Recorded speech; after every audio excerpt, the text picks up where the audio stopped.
إن الحمد لله نحمده ونستعينه ونستغفره ونستهديه ونعوذ بالله من شرور أنفسنا وسيئات أعمالنا من يهده الله فلا مضل له ومن يضلل فلا هادي له ونشهد أن لا إله إلا الله وحده لا شريك له وأن محمدا عبده ورسوله صلى الله عليه وآله وسلم. Le thème d'aujourd'hui, déjà il donne un sourire, concerne les loisirs et les divertissements en islam. On le commence par un hadith que rapporte l'imam al-Bukhari في الأدب المفرد من طريق محمد بن زياد عن أبي هريرة أن النبي صلى الله عليه وآله وسلم خرج. Que le prophète sallallahu alayhi wa alihi wa sallam un jour est sorti voir les compagnons. Il les a trouvés en train de parler et rigoler. فقال لهم لو تعلمون ما أعلم. Si vous connaissez ce que je connais, vous rigolerez moins et vous pleurez plus. لو تعلمون ما أعلم لضحكتم قليلا ولبكيتم كثيرا. Et puis le prophète sallallahu alayhi wa sallam, après avoir dit cette parole, il repart. قال فأبكى القوم. Il a fait pleurer tout le monde, tous les compagnons présents ce jour-là. قال فأوحى الله إليه. Allah Ta'ala, lorsque le Nabi sallallahu alayhi wa sallam repart, il reçoit une révélation divine. Allah Ta'ala lui dit: Ya Muhammad, lima tuqannit al-qawm. Ya Muhammad, pourquoi tu donnes le désespoir au peuple, c'est-à-dire aux musulmans?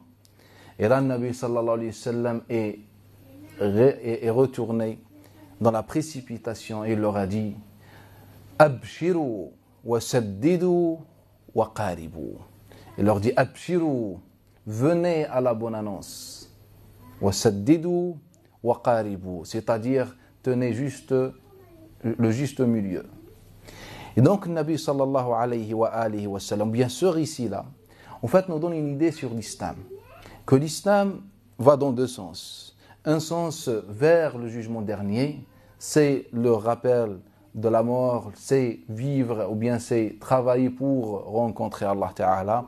Et aussi le deuxième sens qui est important, c'est le sens aussi de la dunya. Est-ce que l'islam propose aux gens juste la vie de l'au-delà ou bien il leur propose les deux vies?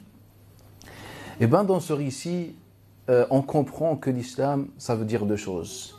Ça veut dire vivre heureux et vivre ou bien et gagner le paradis et la proximité d'Allah Ta'ala.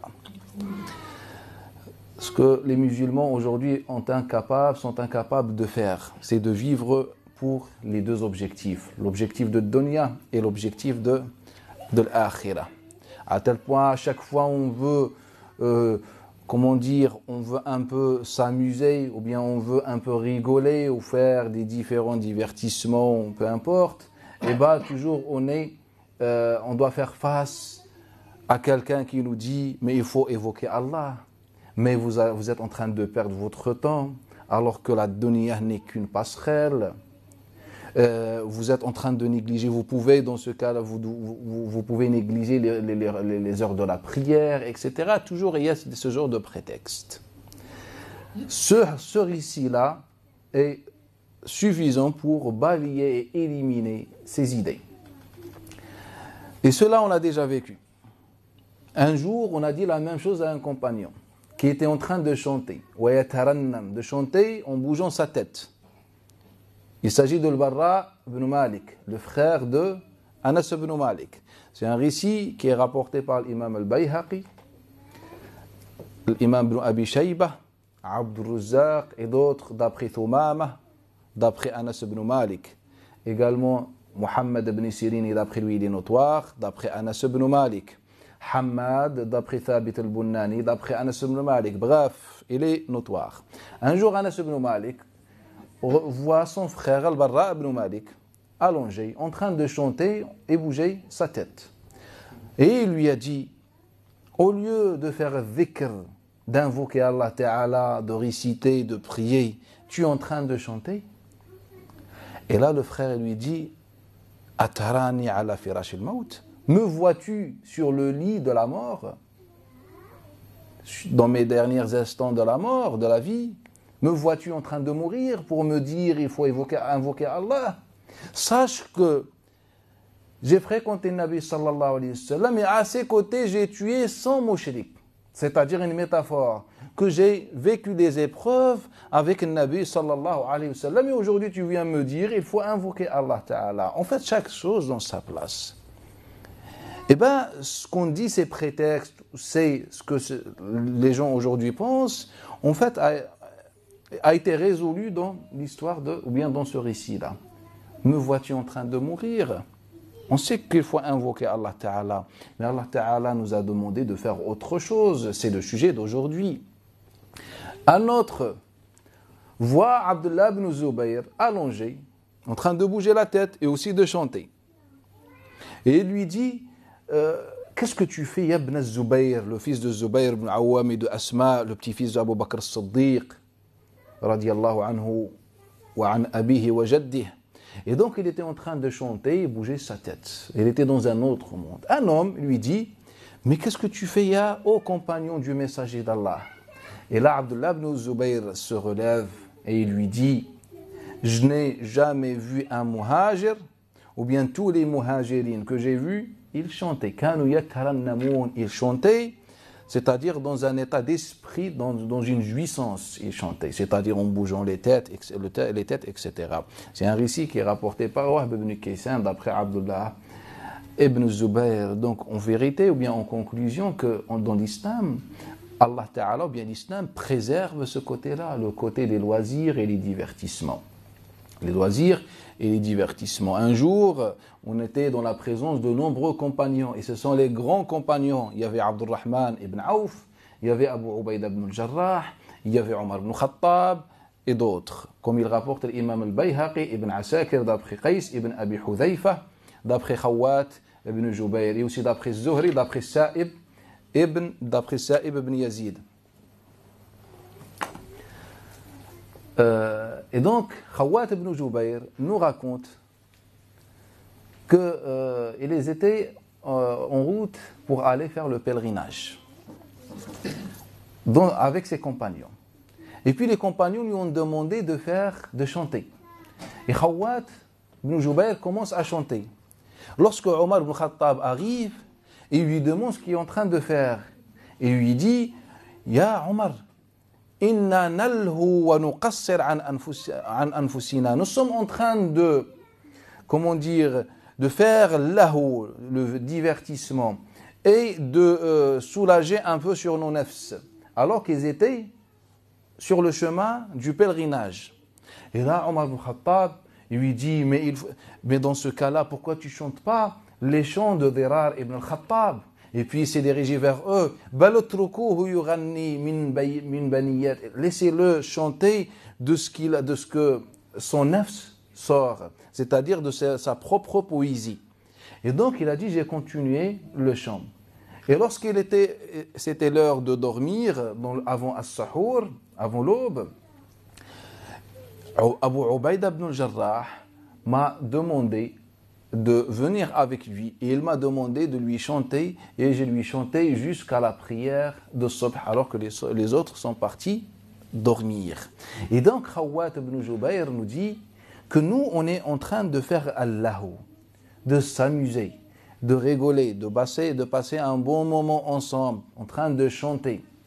Et donc, dans la présence de qui? Des grands compagnons du messager d'Allah. On a Abu Ubaïda ibn al-Jarrah même qui, lorsque les autres veulent dormir, il s'isole avec Khawat ibn Jubayr pour continuer la soirée. Aujourd'hui, il n'est pas envisageable de faire ce genre d'assises entre musulmans et que quelqu'un chante jusqu'à la prière de Subh, par exemple, ou bien juste de chanter tout simplement.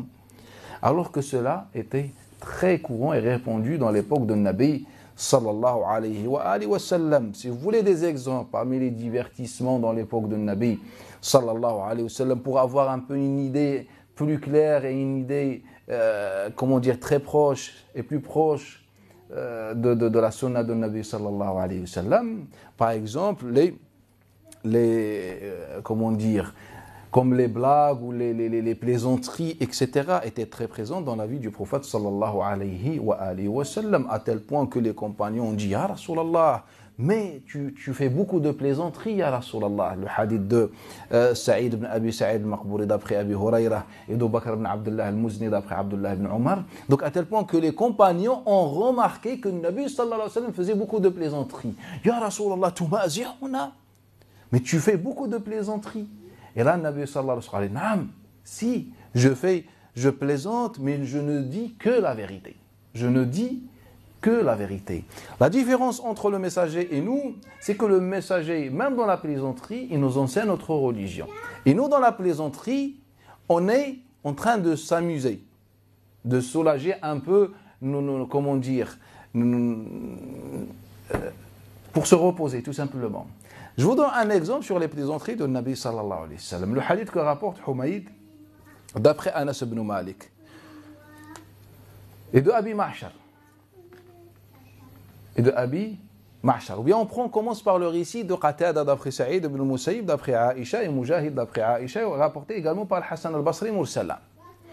Une vieille dame un jour vient voir Nabi sallallahu alayhi wa sallam, elle lui pose une question sur le paradis. Et il lui dit, sache que les personnes âgées n'entreront pas au paradis. قال فدخل في نفسها. Allah a été touché par cette parole. Comment moi, par rapport à mon âge, je ne pourrais pas entrer au paradis? Et là, le Nabi sallallahu alayhi wa sallam lui a dit, en fait, rappelle-toi de ce qu'Allah Ta'ala dit. Inna ansha'nahunna insha'a, le verset 35 de Surat Al-Waqi'a. Et là, le Nabi sallallahu alayhi wa sallam, qu'est-ce qu'il a fait? Il a fait une plaisanterie. Donc il voulait rigoler avec cette vieille dame. Mais en même temps, on voulait transmettre un message, la vérité. On voulait lui dire que le jugement dernier, Allah Ta'ala donne à la femme, bien donne aux musulmans, un nouvel habit. Inna ansha'nahunna.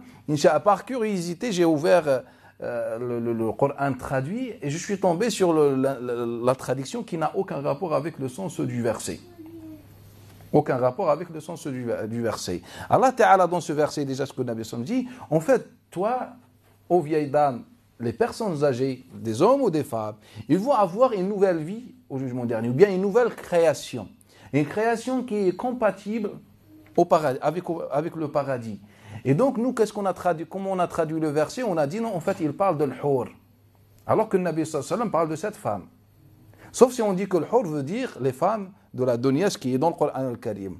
Donc, ce qu'on a déjà vu, Allah n'a jamais créé des femmes qui s'appellent l'hur, qui sont du paradis. Les hur sont les femmes de dunya avec le nouvel habit au jugement, ou bien au paradis. Déjà, on a déjà abordé cette question. Et une autre pour votre culture générale, Allah Ta'ala, qu'est-ce qu'il dit? Inna ansha'nahunna insha'a. Que tout simplement, nous avons recréé les femmes ou bien les gens, une nouvelle création. C'est la création qui est compatible avec le paradis. Est-ce que Allah Ta'ala, dans ce verset ou dans les différents versets qui parlent du même sens, est-ce que Allah Ta'ala parle de façon directe ou indirecte, de proche ou de loin, d'un âge? Aujourd'hui, c'est les musulmans, si on leur pose une question, mais en quel âge on entre au paradis, ils vont nous dire 33 ans. Alors que ni Allah, ni le prophète sallallahu alayhi wa sallam n'ont dit ça. Alors que ni Abu Bakr, ni Omar, ni Uthman, ni Ali ne connaissaient cela. On n'a aucun texte qui nous parle de l'âge. On a deux ahad, celui de Mu'adh ibn Jabal et de Abi Huraira, qui sont mensongers. Au contraire, on a même la version de Abi Sa'id al-Khudri qui nous dit 60 ans. Et pourquoi on n'a pas pris 60 ans? En fait, on vient à la même problématique. C'est que, vu que les savants des recueils du hadith célèbres nous ont rapporté la version de 30 ou 33 ans, car déjà le transmetteur n'est pas sûr, et donc nous, on a pris cela. Si les mêmes savants avaient pris la version de Abi Sa'id al-Khudri, on aurait dit quoi? 60 ans. Et donc ça montre que les savants n'ont jamais fait le travail, les fuqaha de façon générale. On a pris juste les hadiths des recueils. On revient à notre question. Donc le Nabi sallallahu alayhi wa sallam a fait une plaisanterie. Une autre fois, le hadith de Humayd d'après Anas et de Abi Ma'shar d'après Muhammad ibn Qais, un homme vient voir le Nabi sallallahu alayhi wa sallam, et dans une version c'était Ayman, radiyallahu anha, qui pose une question au prophète sallallahu alayhi wa sallam, il demande au prophète sallallahu alayhi wa sallam, Ya Rasulallah, j'aimerais bien avoir une bête pour me déplacer. Il lui dit, je te donne walad naqa. l'enfant ou le fils du chameau. Elle lui dit, mais je fais quoi avec? Il ne peut ni me porter, ni faire quelque chose d'autre. Je ne veux pas, ya Rasulallah. Et là, le Nabi sallallahu alayhi wa sallam lui dit, wa hal al-nuq, wa hal al-ibil talidu illa nuq. Il dit, mais nuq, les chameaux, donnent naissance à des chameaux, et qui s'appelle l'enfant du chameau. Donc ça ne veut pas dire qu'il est petit. C'est-à-dire, tout simplement, c'est une bête. Et donc, elle n'a pas compris ce sens-là, donc elle dit, je ne veux pas, ya Rasulallah. Mais le Nabi sallallahu alayhi wa sallam a bien fait une plaisanterie avec elle. Cela était très présent dans la vie de Nabi sallallahu alayhi wa sallam. Aïcha, dans le hadith de Abi Saïd ou Abi Salama ibn Abdurrahman, nous rapporte que lorsqu'on voyageait, on courait, je courais moi et Nabi sallallahu alayhi wa sallam. Parfois, c'est lui qui arrivait le premier, parfois, c'est moi. Et une fois, on a couru, et j'arrive avant lui, et puis j'avais quelque chose dans ma main. Il est parti le prendre. Et donc, je l'ai mis derrière mon dos. Donc, il commençait à me tirer les bras pour pouvoir me prendre cet objet. Et un autre jour,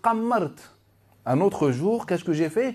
C'est-à-dire, je suis sorti, car Nabi sallallahu alayhi wa sallam avait comme habitude avec Aïcha de sortir la nuit pour méditer, regarder la lune. Et c'est pour ça qu'on utilise le mot qammart, vient du al-qamar, la lune.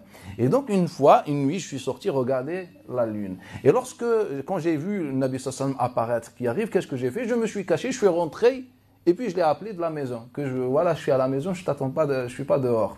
Et donc Nabi sallallahu alayhi wa sallam après a rejoint Aïcha. Elle nous dit aussi, et parfois quand je dors, kana nabi yarbid du'abatay sha'ri, Nabi sallallahu alayhi wa sallam attaché mes cheveux à un objet. Donc quand je me lève, l'objet se lève avec moi.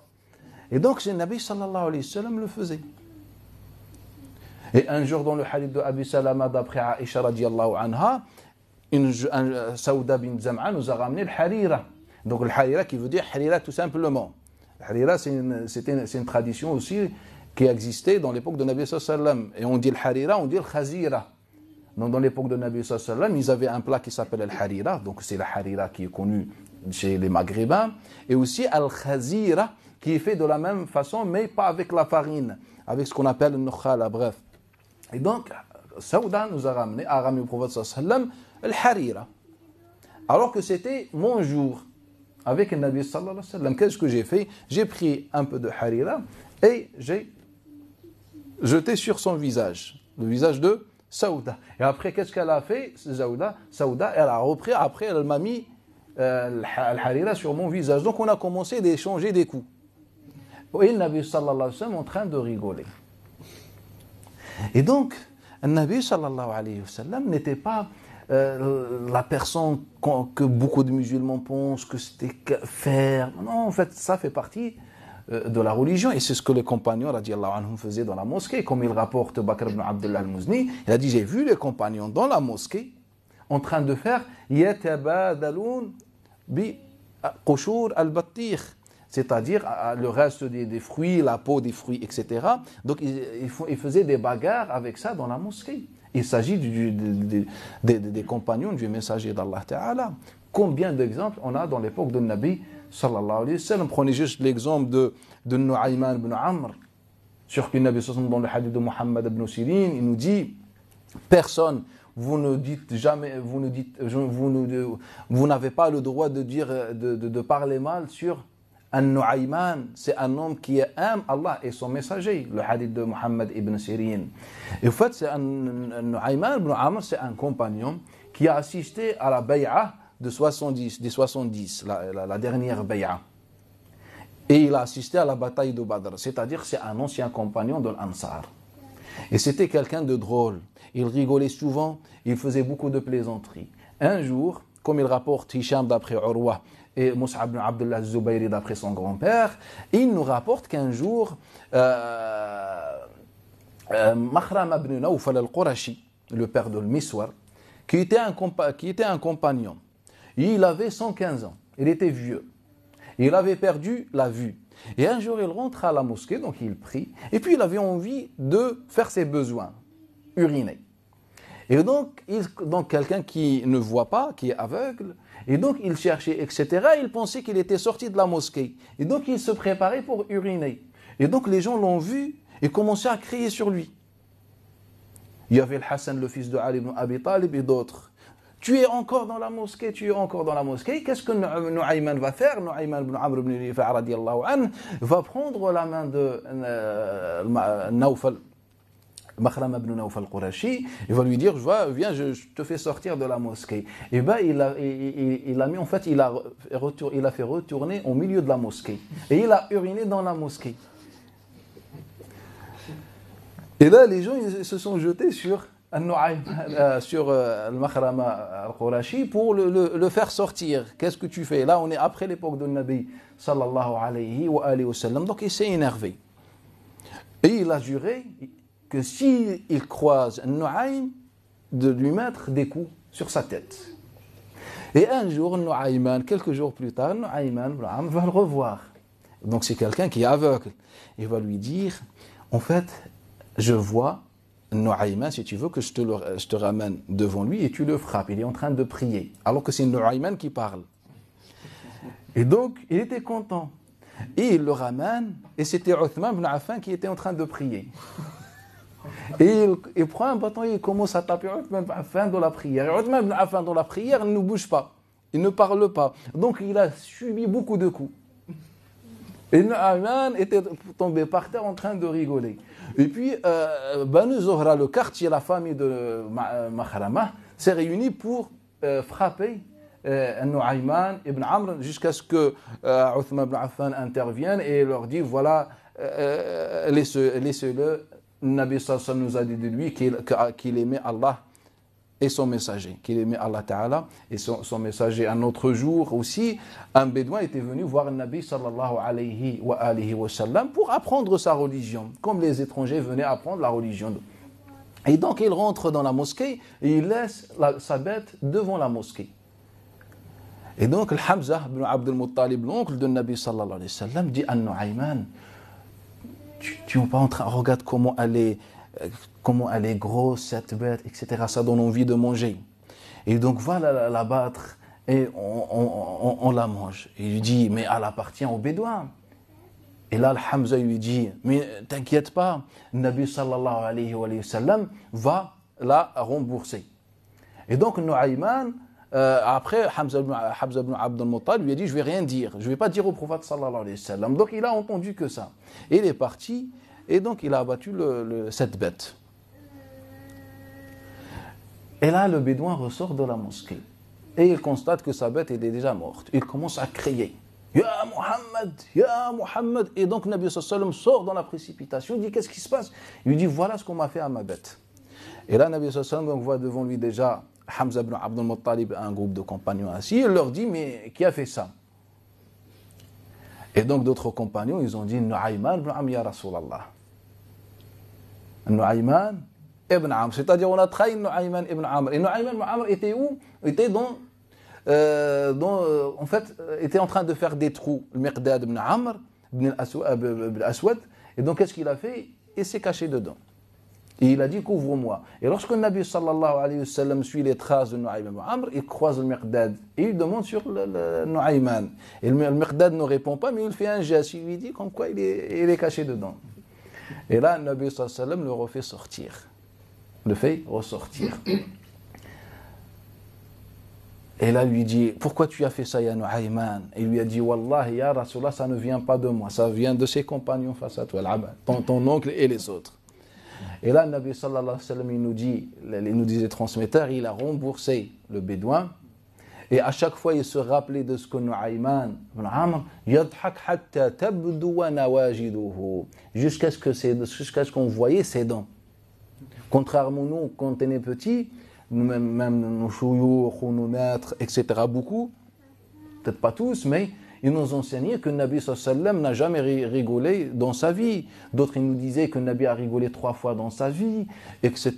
Donc, on a pris une image négative sur le Nabi sallallahu alayhi wa sallam, alors que si on ouvre tous les recueils du hadith, les fois sont nombreuses, bien notoires. Le Nabi sallallahu alayhi wa sallam pratiquement rigolait et souriait tout le temps. C'est une sunna de Nabi sallallahu alayhi wa sallam. Prenez l'exemple du hadith de Amir ibn Sa'd d'après son père, qui nous rapportent dans une situation, voir les dents de Nabi sallallahu alayhi wa sallam, tellement il rigolait. L'A'mash d'après Abid al-Hadrami, d'après Abdullah ibn Mas'ud, il nous rapporte une autre histoire dans laquelle il a vu les dents de Nabi sallallahu alayhi wa sallam lorsqu'il rigolait. Un autre récit de Alqama et l'Aswad ibn Yazid al-Nakha'i, d'après Abdullah ibn Mas'ud, qui nous raconte. Bref, on a des hadiths notoires sur cela. Donc les compagnons radiallahu anhum wa ardahum étaient connus par ce genre d'amusement, etc., faire les bagarres dans la mosquée, les échanges, etc. Et cela ne posait pas problème, au contraire faisait partie de divertissements et les loisirs, les passions, etc., que l'islam nous a enseignés. Parmi ces divertissements aussi, par exemple, on avait les sports, on avait les chants, on avait la danse, on avait la musique, on avait beaucoup de choses. On va donner des exemples. Par exemple, si on prend les chants et la musique, on remarque deux choses. Qu'on faisait ce genre de divertissement, de loisirs, pendant les événements et parfois en dehors des événements. Pendant les événements, par exemple, lorsqu'on mettait la couverture de la Kaaba, on couvrait la Kaaba. Par exemple, lorsque le commerce arrive à Médine, pendant les mariages, pendant Al-Eid, etc. On faisait ça. Si vous voulez des exemples. Par exemple, nous, sur la question de Ashura, souvent les gens pensent que Ashura, c'est le jour où Allah Ta'ala, soi-disant, a sauvé Moussa alayhi salam, etc. Ce n'est pas un récit musulman. Ça ne vient pas de l'islam. On a déjà fait une intervention sur cette question. Et donc, un compagnon qui vient nous faire un témoignage sur ce qu'on faisait en réalité ce jour-là. Le jour de Ashura. Donc il nous rapporte l'imam al-Tabarani d'après Abdurrahman ibn Abi Zinad, d'après Kharija ibn Zayd ibn Thabit, d'après son père. Il nous dit Ashura, ce n'est pas ce que vous dites. Ce n'est pas le jour que vous pensez. Ashura, c'était le jour, il nous dit comme ça, Ashura était le jour où on mettait la couverture de la Kaaba. On couvrait la Kaaba. فَكَانَ الْحَبَشَ يُقَلِّسُونَ. Et c'est là où les Habasha, c'est-à-dire les Africains de façon générale, faisaient quoi? Ils dansaient. Yuqallisun, c'est là où les Habasha dansaient. Donc là, quand on prend cet exemple, on a face à nous quoi? On a face à nous un rite religieux, c'est-à-dire couvrir la Kaaba. C'est-à-dire couvrir la Kaaba. Et dans cette situation, Nabi sallallahu alayhi wa sallam permettait aux musulmans de faire quoi? De danser. Mais quand on parle de danser, est-ce qu'on sous-entend qu'il y a une musique, des chants, ou pas, ou bien on danse comme des fous? Il n'y a rien du tout, on est en train d'un deuil par exemple et on danse. Alors, bien sûr que ce n'est pas logique. Donc si on dit danser, tout simplement, donc danser est ce qui va avec la danse. Et donc les Habasha faisaient cela. Et c'était plus les dernières années de la mort de Nabi sallallahu alayhi wa sallam après l'ouverture de Mecca. Et ce récit-là se trouve aussi dans le Bukhari et Muslim, le récit célèbre de Hisham, d'après Urwa, d'après Aïcha, lorsqu'il nous parle de l'Habasha, kan l'Habasha yaznifun, ou bien yazfinoun, zafan, c'est-à-dire la danse, les Habasha dansaient. Il nous parle de danser, il ne nous explique pas trop pourquoi, le comment, etc. Mais Zayd ibn Thabit vient nous expliquer, va nous dire, en fait, on dansait par rapport à leur couverture de la Kaaba. Mais parfois, on dansait par rapport à autre chose. Par exemple, le même hadith, c'est celui de Sulaiman d'après Thabit, d'après Sulaiman ibn Mughira, d'après Thabit, d'après Anas ibn Malik, qui nous dit, lorsque le Nabi sallallahu alayhi wa sallam retournait à Médine, et qu'est-ce qu'on faisait? Les Habasha dansaient pour l'arrivée de Nabi sallallahu alayhi wa sallam. Amir ibn Shurahil al-Sha'bi nous rapporte aussi la même chose, que les gens de Dirak, là, il les appelle les gens de la danse, comme il rapporte le Harith dans le Zawaïd. Il nous dit les gens de la danse, lorsque Nabi sallallahu alayhi wa sallam rentrait à Médine, après un voyage, un déplacement, qu'est-ce qu'il faisait? Il dansait. Donc là, si on prend ces récits-là, qui sont tous authentiques, Nabi sallallahu alayhi wa sallam, ou bien les musulmans dansaient pour le jour de la couverture de la Kaaba, le jour de Ashura. Les musulmans dansaient après chaque retour de Nabi sallallahu alayhi wa sallam. Et rappelez-vous l'histoire de la dame noire qui vient, le hadith d'Amr ibn Shu'ayb, d'après son père, d'après son grand-père, qu'on a déjà vu, ce hadith qui est authentique. C'est une femme qui vient proposer au prophète sallallahu alayhi wa sallam de lui faire ad-duf, c'est-à-dire une forme, un instrument de musique, et de lui chanter. Car elle lui a dit, Allah Ta'ala a permis que tu rentres en bonne santé, préservé, etc. Et donc, le Nabi sallallahu alayhi wa sallam va lui permettre de chanter. Donc, ça, c'est par rapport à la couverture de la Kaaba, par rapport au retour de Nabi sallallahu alayhi wa sallam, et parfois dans les mariages, ou bien lorsque les Médinois reçoivent du commerce. On a le hadith qui est authentique selon les conditions de Bukhari, qui est rapporté par l'imam al-Tahawi, d'après Ja'far al-Sadiq, d'après Mohammed al-Baqir, d'après Jabir ibn Abdullah al-Ansari. Il nous dit les femmes de Medina avaient comme habitude, dans chaque mariage, de sortir dans les ruelles, yadribun al-kabar wa al-mazamir. Et donc il nous dit, ils jouaient au kabar et al-mazamir et des différents instruments de musique.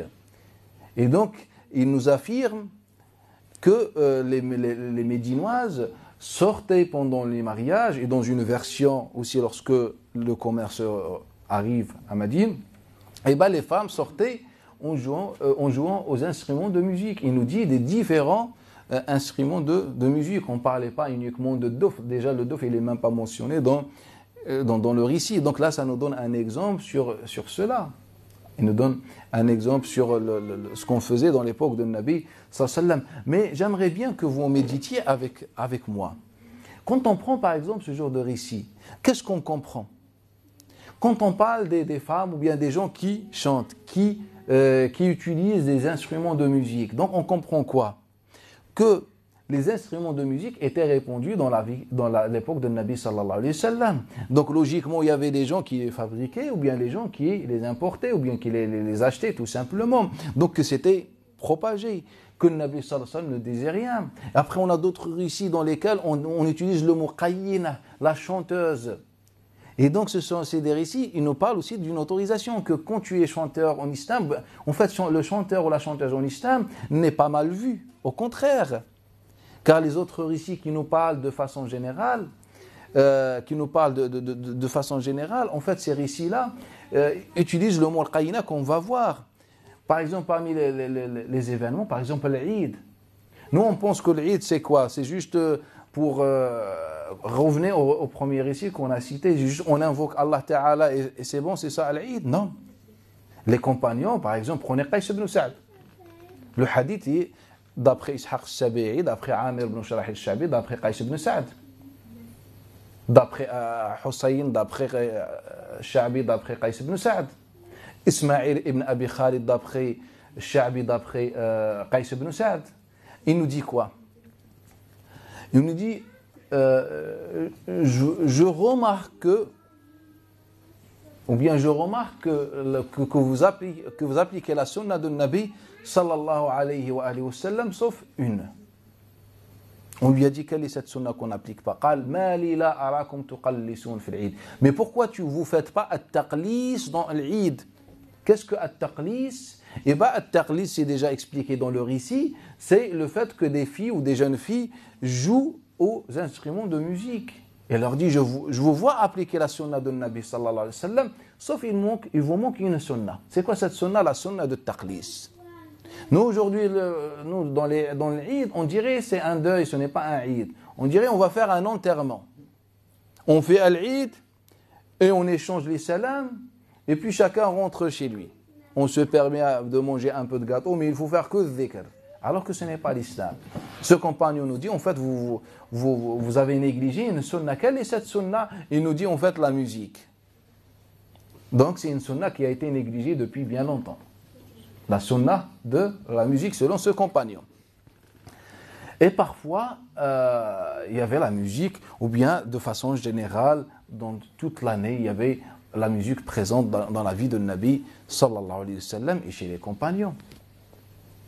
Chez les compagnons. Prenez le hadith que rapporte l'imam al-Nasa'i d'après Yazid ibn Khusayfa, d'après Sa'ib ibn Yazid, par Abd al-Jabbar ibn Ward, d'après Ibn Abi Mulaika, d'après Aïcha, Bakkar ibn Abdullah, d'après Ibn Abi Mulaika, d'après Aïcha, il est plus qu'authentique. Dans ce récit-là, Ce récit nous parle d'une femme qui était venue voir un Nabi sallallahu alayhi wa sallam, et puis il propose au prophète, à Nabi sallallahu alayhi wa sallam, il dit au prophète sallallahu alayhi wa sallam, Aïcha, est-ce que as-tu reconnu cette femme? Elle lui dit non. En fait, c'est la qaïna, il lui dit, c'est la qaïna de telle tribu, c'est-à-dire la chanteuse. Aujourd'hui, le mot chanteur ou chanteuse est maudit, haram. Alors que dans la maison de Nabi sallallahu alayhi wa sallam, on parle d'une chanteuse. Deuxième chose, un Nabi voulait que sa femme sache qui est cette personne. Il lui dit la chanteuse en fait. Ce n'est pas négatif. Et donc Aïcha, qu'est-ce qu'elle fait? Donc Nabi lui dit, veux-tu qu'elle te chante? Et là Aïcha, elle insiste, dit, Naam ya Rasulallah, j'aimerais bien qu'elle me chante. Et donc elle commence à chanter, elle avait un instrument dans sa main. Et le récit de Yazid, de Sa'ib ibn Yazid, nous dit que Nabi sallallahu alayhi wa sallam lui a donné un objet pour l'utiliser pour faire de la musique. Et donc elle commence à chanter. Jusqu'à ce que Omar ibn Khattab arrive. Et lorsque Omar ibn Khattab arrive, elle jette ce qu'elle a dans sa main. C'est comme elle faisait rien. Mais Omar ibn Khattab remarque quelque chose. Et là, Omar ibn Khattab dit, Ya Rasulallah, j'aimerais savoir pourquoi vous êtes en train de rigoler. Car Nabi sallallahu alayhi wa sallam a rigolé lorsqu'il a vu cette dame jeter ce qu'elle avait dans la main. Et là, Nabi sallallahu alayhi wa sallam dit à cette chanteuse, reprends. Et donc, elle reprend cet instrument, elle commence à jouer. Et là, Omar ibn Khattab, qu'est-ce qu'il a fait? Il a souri. Et il a assisté, il s'est réjoui avec le Nabi sallallahu alayhi wa sallam, Aïcha et cette femme. Et là, on est dans la maison de Nabi sallallahu alayhi wa sallam, qui est collée à la mosquée de Al-Madinah, la mosquée prophétique, qui se trouve où? Dans l'endroit sacré. Aujourd'hui, cela, il n'est pas envisageable, il est impossible, même à 10 km ou 20 km de la mosquée. Donc on n'en parle même pas dans la mosquée. C'est de la mécréance dans la culture musulmane aujourd'hui, malheureusement. Alors que cela se faisait dans la maison de Nabi sallallahu alayhi wa sallam et dans la mosquée. Un jour, dans le récit qui est très authentique de Hussein ibn Abdullah, d'après Ikrimah, d'après Abdullah ibn Abbas, un jour, Zayd Hassan ibn Thabit, qu'est-ce qu'il a fait? Il dit Rasha fina'a atamihi, c'est-à-dire il a mis un peu d'eau pour éviter de la poussière, etc., dans la cour de sa maison, et il a invité les compagnons, et ils se sont mis en deux rangs, c'est matayni, deux rangs, et puis Hassan ibn Thabit demande à Al-Mayla de chanter. Azzaï al-Mayla, vous la connaissez, c'est ce que Muqawqis, le roi de l'Égypte, a envoyé au prophète sallallahu alayhi wa sallam. Il lui a envoyé 3 servants, 2 femmes et un jeune homme. Maria, qui va devenir l'épouse et non l'esclave de Nabi sallallahu alayhi wa sallam, comme qui est courant dans notre patrimoine. L'épouse de Nabi sallallahu alayhi wa sallam. Et puis l'autre, elle va se marier avec qui? Avec Hassan ibn Thabit. Elle s'appelle Sirin, surnommée Mayla, Azzal Mayla. Et donc, elle va sortir avec quoi? Avec l'oud. L'oud, c'est la guitare, c'est une guitare. Et elle commence à jouer et chanter. Et là, le Nabi sallallahu alayhi wa sallam arrive. Et quand le Nabi sallallahu alayhi wa sallam se rapproche, elle leur disait, elle faisait exprès à la prononcer un vers qui veut dans le sens est-ce que j'ai un souci ou un péché quand je fais Allahu? On dit Allahu, c'est de divertissement, je m'amuse, etc. Qala la s'il n'y a aucun souci, le Nabi sallallahu alayhi wa sallam, il repasse avec un sourire. Il nous dit Abdullah ibn Abbas. C'est une chaîne de transmission très authentique, contrairement à ce que certains qui font des retraites spirituelles dans les livres, etc. Bref. Et donc, le Nabi sallallahu alayhi wa sallam, avec un grand sourire, il lui dit là-bas, s'il n'y a aucun problème, aucun souci. Aujourd'hui, chez les musulmans, c'est un grand souci. Aujourd'hui, chez les musulmans, c'est impossible. On ne peut pas. C'est haram. Alors qu'il s'agit de Nabi sallallahu alayhi wa sallam et les compagnons. Hamza ibn Abdul Muttalib avait une chanteuse, Qayna, et le hadith se trouve dans le Bukhari, le récit.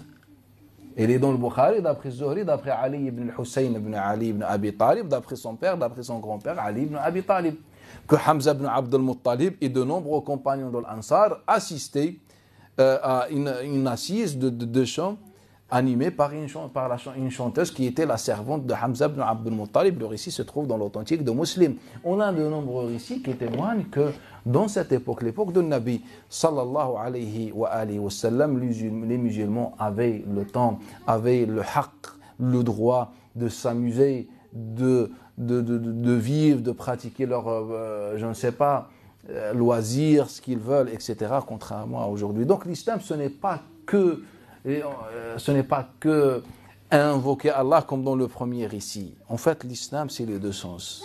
C'est la dunya et c'est al-akhirah. C'est pour ça qu'Allah Ta'ala nous dit Rabbana atina fid dunya hasana wa fil akhirah hasana. C'est un dua qui est dans le Coran al-Karim, dans lequel on se dirige vers Allah, on lui demande quoi? La belle dunya et la belle akhirah. Yani dunya al-hasana, c'est-à-dire la vie heureuse dans cette dunya et la vie heureuse au paradis. C'est un dua qui est dans le Coran al-Karim. Donc Allah Ta'ala nous a pas dit Rabbana atina fil akhirah sans la dunya. Il nous a dit dans l'akhirah et dans la dunya. Les deux sont concernés par le musulman. Et donc, dans l'époque de Nabi sallallahu alayhi wa sallam, on avait beaucoup de choses comme ça.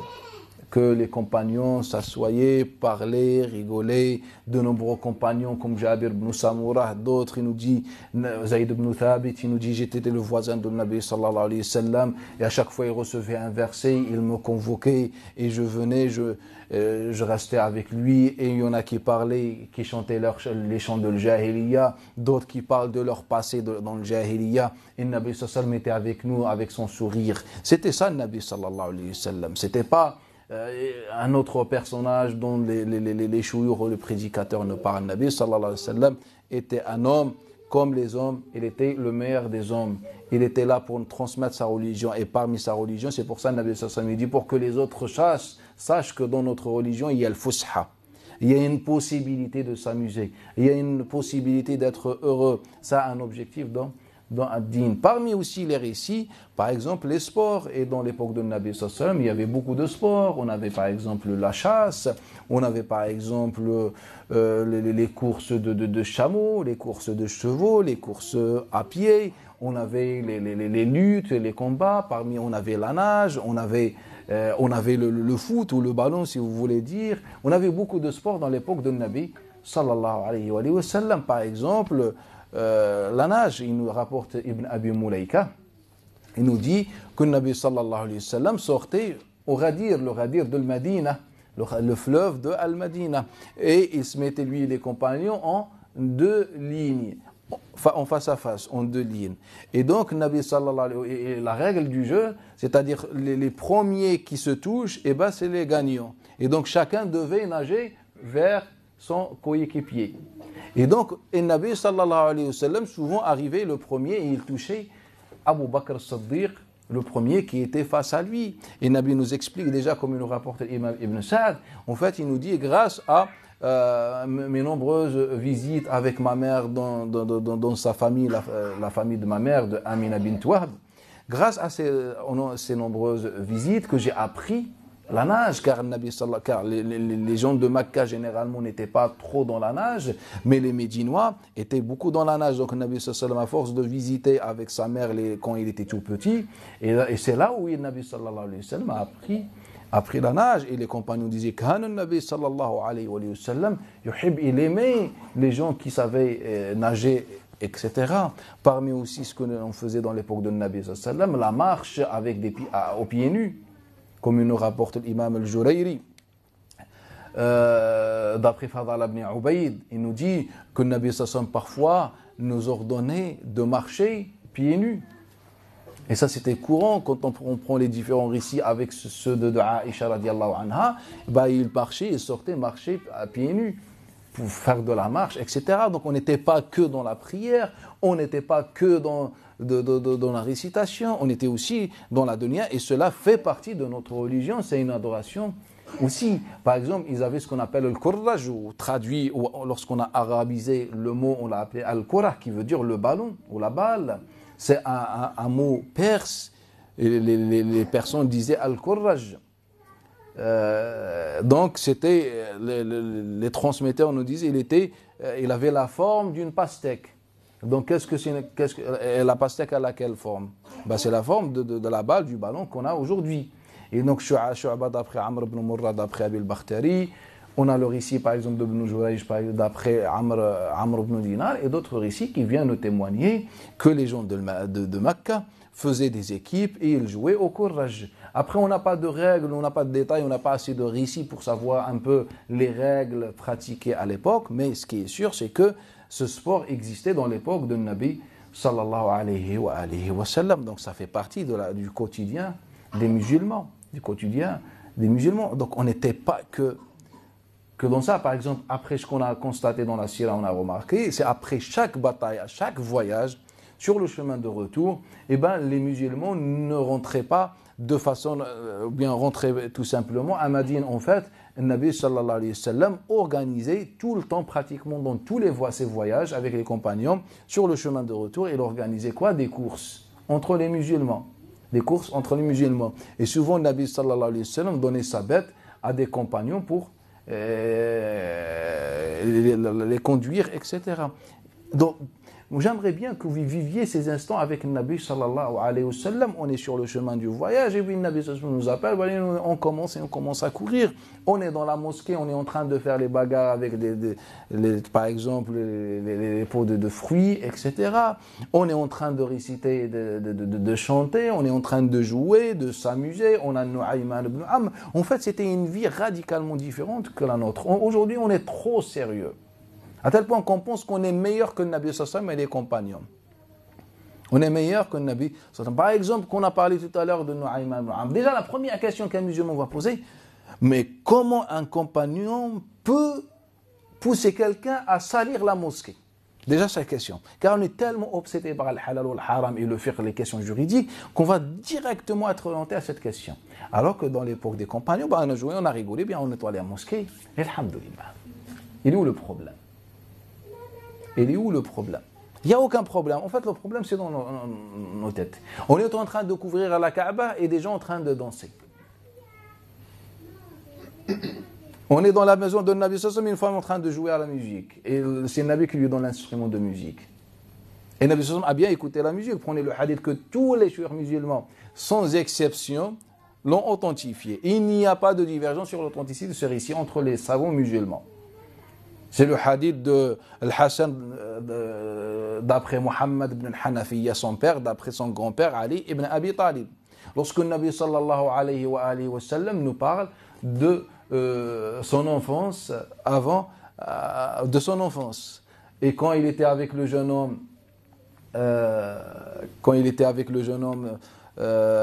sur les collines de Mecca, ils avaient des bêtes, etc.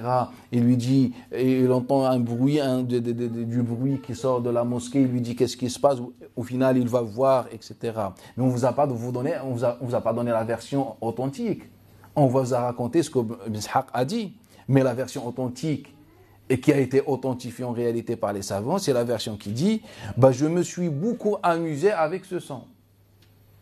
Je me suis beaucoup réjoui avec cette musique. Il nous dit comme ça. Le récit qui est authentique. Je me suis beaucoup réjoui avec cette musique. Il utilise le verbe laha, s'amuser, se réjouir. Et donc, Nabi sallallahu alayhi wa sallam a été préservé. A été préservé du péché. C'est vrai ou pas? Dans ce récit, a été préservé du péché. Mais il nous dit, je me suis beaucoup réjoui. Donc ça veut dire que écouter la musique n'est pas un péché. Mais elle a été préservée de quoi? Des péchés que les mecs commettaient à l'époque. Par exemple, je ne sais pas, il y avait de l'alcool. Il a été préservé. Mais de la musique, non. En fait, il nous dit, je me suis beaucoup réjoui. Et puis je me suis endormi en écoutant la musique. C'est ça le récit qui est authentique. Et donc on nous a donné une idée erroné sur l'islam. On est trop sérieux, on pense qu'on est meilleur que les compagnons du Nabi sallallahu alayhi wa sallam. Jabir ibn Samura nous rapporte qu'il nous dit dans une version, j'ai prié plus de 40 jours avec le Nabi sallallahu alayhi wa sallam la prière de Subh, et chaque jour après Subh, on s'assoyait Il y en a qui chantaient, d'autres qui parlaient de leur passé, de l'jahiliya, etc. Là, on est après Subh. Aujourd'hui, quand tu t'assois avec un cheikh après la prière de Subh, il ne te regarde même pas. Son Subha, il fait le sérieux. Il n'est pas meilleur que le Nabi sallallahu alayhi wa sallam. Mais le Nabi sallallahu alayhi wa sallam, qu'est-ce qu'il est en train de faire? Qu'est-ce qu'il faisait, le Nabi sallallahu alayhi wa sallam? Il était avec les compagnons. S'il rigolait, il rigole. Cela est rapporté de façon notoire. Il a dit et là où on rentre, n'importe quel sujet qu'on aborde, qu'on évoque, le Nabi sallallahu alayhi wa sallam, il est avec nous. Et là aujourd'hui, les prédicateurs nous donnent une vision erronée sur le Nabi sallallahu alayhi wa sallam. Trop de sérieux. Quand il fait subh, par exemple, juste dans cet exemple, il est soi-disant, il prend subha, il pense se rapprocher d'Allah Ta'ala. Mais il ne sait pas, si tu veux faire le dhikr, fais-le discrètement chez toi. Mais en tant qu'un citoyen, en tant qu'un musulman, il faut que tu reflètes l'islam dans ton acte. Ce n'est pas le contraire. Et donc, il faut que tu appliques cette sunna de Nabi sallallahu alayhi wa sallam. Aujourd'hui, quand on construit une mosquée, c'est quoi? C'est soit on prie, faire le Jumu'ah, enseigner à nos enfants le Coran et un peu d'arabe. C'est ça les mosquées, les animations, les activités des mosquées. Alors que dans l'époque de Nabi sallallahu alayhi wa sallam, on avait les Africains qui dansaient pratiquement tout le temps, on avait les compagnons qui jouaient, on avait les compagnons qui chantaient, on avait les échanges, on avait tout le monde qui rigolait, on avait Nu'ayman ibn Amr à chaque fois il nous sort quelque chose, on avait tout ça. Et aujourd'hui dans nos mosquées, tu as envie de mourir. C'est sombre, il n'y a pas de vie. C'est malheureux, c'est la mort, c'est la déception. Dans nos discours, on n'en parle même pas. Le discours musulman aujourd'hui, c'est un discours triste. La mort, le paradis, l'enfer, vous n'êtes pas créé pour la dunya. Si la dunya était équivalente à l'aile d'une mouche, ou je ne sais pas, le hadith inventé, mensonger qui nous ont mis dans la tête, Allah Ta'ala n'aurait pas donné à boire à nos musulmans, c'est un hadith qui est mensonger. Bref, le hadith la dunya, c'est la prison du croyant, le paradis, c'est un mensonge. Nabi n'a jamais prononcé cette parole. C'est qu'ils nous mettent ça dans la tête. Nabi sallallahu alayhi wa sallam n'était pas comme ça. Je vous ai fait juste un résumé. Donc prenez le nombre de fois où il y avait de lutte dans la mosquée, c'est rapporté de façon notoire. Le nombre de fois où les musulmans, même sans le voyage, ils faisaient des courses de chameaux ou de chevaux. Les compagnons qui avaient des différents loisirs dans leur vie, etc. Quand on prend tout ça, on a une idée radicalement différente que la nôtre aujourd'hui. On a une idée d'un islam, en fait, lorsqu'on a on a décrit les compagnons d'une façon, masha'Allah, idéale. On a dit les compagnons, dans la journée, c'était des gens d'amusement et la nuit, étaient des moines. C'est ça les compagnons. Pendant la nuit, ils étaient avec Allah. Et dans la journée, ils n'étaient pas sérieux. Cette parole est rapportée de façon notoire. Les compagnons disaient, sur les grands compagnons. Dans la journée, ils n'étaient pas des gens sérieux. C'est-à-dire, ils jouaient, s'amusaient, rigolaient, les blagues, etc. Mais pendant la nuit, étaient des moines. C'est ça le musulman. Quand tu es seul, là, tu ouvres la porte d'Allah Ta'ala et dirige-toi vers Allah Ta'ala, dhikr, la récitation, etc. Dans la journée, tu es un citoyen, tu es un homme comme tout le monde, comme le Nabi sallallahu alayhi wa sallam. Je m'arrête ici, Inch'Allah, si vous avez des questions, des remarques ou des interventions, Inch'Allah. Salam. Pourquoi à votre avis, pourquoi les religieux, ils ont toujours une vision un peu... Ils sont tout le temps complexés par l'humour et les divertissements. Beaucoup de gens ne rentrent pas dans les religions parce que pour eux, les religieux, ce sont des gens trop sérieux. Pas forcément que musulmans. Est-ce qu'il y a une raison à ça? En fait, tout simplement, selon moi, c'est l'incapacité qu'on a de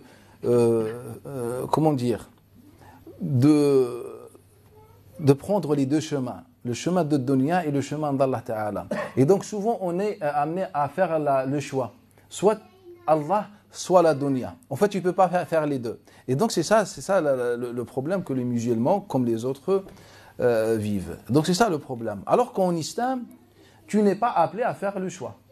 Tu ne fais pas de choix. En fait, tu es l'humain qu'Allah Ta'ala a créé. Sauf que tu dois chercher la proximité d'Allah Ta'ala tout simplement dans tes actes. Tous ces exemples que j'ai donnés, tout cela était des adorations. Aux yeux des compagnons, ils étaient en train d'adorer Allah Ta'ala ainsi. Et ce que Nabi sallallahu alayhi wa sallam faisait, lorsqu'il leur dit, les compagnons remarquent que Nabi sallallahu alayhi wa sallam était beaucoup dans la plaisanterie. Nabi sallallahu alayhi wa sallam, donc imaginez, essayez de vivre ces instants. Nabi sallallahu alayhi wa sallam, à chaque fois, vous fait une blague ou une parole comme ça. Eh bien, ça nous donne une idée différente sur le Nabi sallallahu alayhi wa sallam. Que c'était un homme, en fait, c'est ça la vie. Donc en islam, on n'est pas appelé à faire un choix. L'islam, c'est vivre, alors comme Allah Ta'ala nous dit, les deux vies, cette vie et l'autre vie, on les cherche. Tout à l'heure, vous avez parlé de lahu, que Nabi sallallahu alayhi wa sallam avait dit falahout dans un récit, et en fait, on voit que certaines personnes, ils s'appuient sur un verset dans Surat al-Jumu'ah, où Allah Azza wa Jalla dit فَإِذَا رَأَوْا تِجَارَةً أَوْ لَهْوًا انفَضُّوا وَتَرَكُوكَ قَائِمًا قُلْ مَا عِندَ اللَّهِ خَيْرٌ مِنَ اللَّهْوِ وَمِنَ التِّجَارَةِ. Et ils disent que en fait, dans ce sens-là, en fait, Allah il a blâmé les divertissements. En fait, Allah Ta'ala n'a pas blâmé.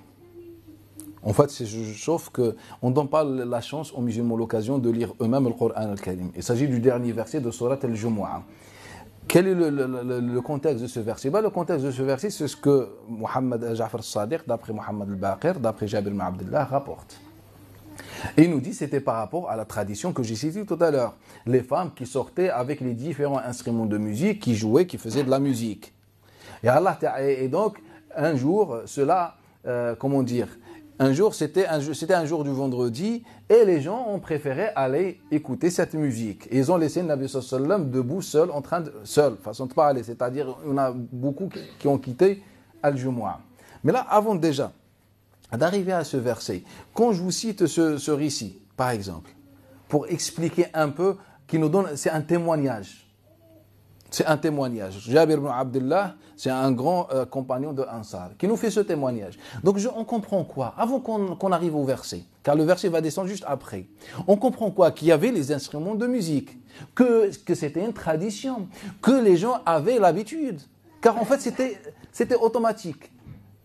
On est dans le Jumu'ah, on entend, on court, car on sait ce qui se passe d'habitude. On sait ce qui se passe, que voilà, il y a un mariage ou il y a un commerce qui arrive ou je ne sais pas. En fait, on sait ce qui se passe. C'était pas par curiosité, on est sorti pas pour écouter. Et donc ça nous montre que c'était une tradition. Et donc qu'est-ce que Allah Ta'ala dit dans le Coran al-Karim? Il nous dit tijaratan aw lahwan. Infaddu ilayha wa tarakuka qa'ima. Lorsqu'il voit tijara, le commerce, et Allahu. Donc Allah Ta'ala a associé les deux. Le commerce et le divertissement. Donc si Allah a blâmé le divertissement, donc de la priorité, le commerce, alors que ce n'est pas le cas. En fait, Allah Ta'ala ne fait qu'une constatation et dit que vous préférez la dunya tout simplement. Tout simplement. Par exemple, là, on est en train de prier, quelqu'un il ramène un couscous. Il y en a qui vont sortir. Je vais leur dire quoi? Vous préférez le couscous à écouter le Coran al-Karim, par exemple, ou bien à assister à la prière. Est-ce que ça veut dire que manger le couscous, c'est haram, par exemple? Et bien, c'est ça le verset. Il nous dit, voilà, pour le commerce, pour la musique, vous êtes sortis, vous avez délaissé le Nabi sallallahu alayhi wa sallam, et j'aimerais même pas ouvrir la porte de ce hadith-là, car ce hadith-là, de ce verset-là, car ce verset-là, en fait, il confirme notre histoire ou bien nos avis honteux qui se trouvent dans notre patrimoine. Car de ce récit-là, de ce verset-là, on a dit quoi? On a dit que le nombre retenu pour la prière du vendredi, c'est 12, selon l'avis majoritaire, et 40 selon l'avis shafi'ite.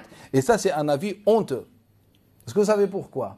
Car selon cette interprétation, et le hadith se trouve bien dans l'authentique, pour que je vous dise, le hadith de Salim ibn Abil Ja'd d'après Jabir ibn Abdullah, Abu Zubayr Muhammad ibn Muslim Makki d'après Jabir ibn Abdullah, il est dans le Bukhari et dans Muslim. Donc sans que je parle des autres recueils. Qu'est-ce que ce récit dit?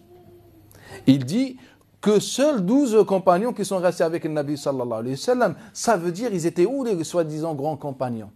Et donc dans le récit, on va essayer d'établir la liste. Et donc Jabir nous dit, selon le récit, Jabir nous dit j'étais présent. Il nous dit que Ammar et Ibn Mas'ud étaient présents. Et maintenant, sortez-moi. Il y avait, on suppose, Abu Bakr, Omar, Uthman, Ali, Abdurrahman ibn Auf, Saad ibn Abi Waqqas, Zubayr ibn Awwam, Abu Ubaida ibn al-Jarrah et Talha ibn Ubaidillah. Et les autres compagnons, ils sont où? Il est où Abu Dharr al-Ghifari, par exemple? Ils sont où les autres compagnons, tout simplement, que vous entendez tout le temps? Zayd ibn Thabit, tous les compagnons. C'est-à-dire que l'islam était stérile, était incapable d'éduquer une poignée de compagnons. En fait, soi-disant, les épreuves, les tortures à Mecca, la fameuse immigration, le soi-disant jihad, ou je ne sais pas, en fait, c'est du faux. Pour la musique, ou pour le commerce, on a délaissé le prophète sallallahu alayhi wa sallam, et tu viens me dire que le compagnon subit des épreuves, des tortures, l'immigration, ils ont délaissé leur dunya ou leurs biens, etc. Eh bien ça c'est faux, selon leur raisonnement. Et donc c'est un verset qui nous rappelle un avis honteux. Et sur ça, il n'y a pas de divergence. Prenez n'importe quel livre, que ce soit n'importe quel livre, hein, peu importe la vision ou la méthodologie du Coran, eh ben on s'est référé à ce récit-là pour dire, voilà, il nous faut 12 ou 40 ou je ne sais pas. C'est la honte. Et donc tout simplement, Allah Ta'ala, bien sûr que le récit est inventé, mensonger, etc. On l'a expliqué ou bien on le verra, Inch'Allah, plus tard. Donc le verset tout simplement, il nous fait une comparaison. Si on est en train de prier, quelqu'un nous ramène à manger et on court, et je vous dis, mais vous préférez manger que de prier? Est-ce que ça veut dire que c'est haram? Eh bien tout simplement, il ne faut pas laisser les gens interpréter le Coran à votre place. Lisez vous-même le Coran al-Karim. Le chien dans le récit de Al-Bukhari et Muslim, pour qu'on comprenne bien, vous êtes en train de dire que si on suit le récit, ça voudrait dire qu'il restait que 10 compagnons et que tous les autres compagnons, ils ont suivi l'Lahu et Tijara. Le récit dit 12. Dans un autre récit de Muhammad ibn Asim, car il était proche de Shafi'i, ou bien de la chaîne de Shafi'i, et donc il dit 40, Shafi'i s'est référé à lui, et c'est devenu dans l'école Shafi'i de 40. Cher, juste pour parler un peu des sports, parce qu'il y a beaucoup de frères qui ont arrêté le sport pour différentes raisons.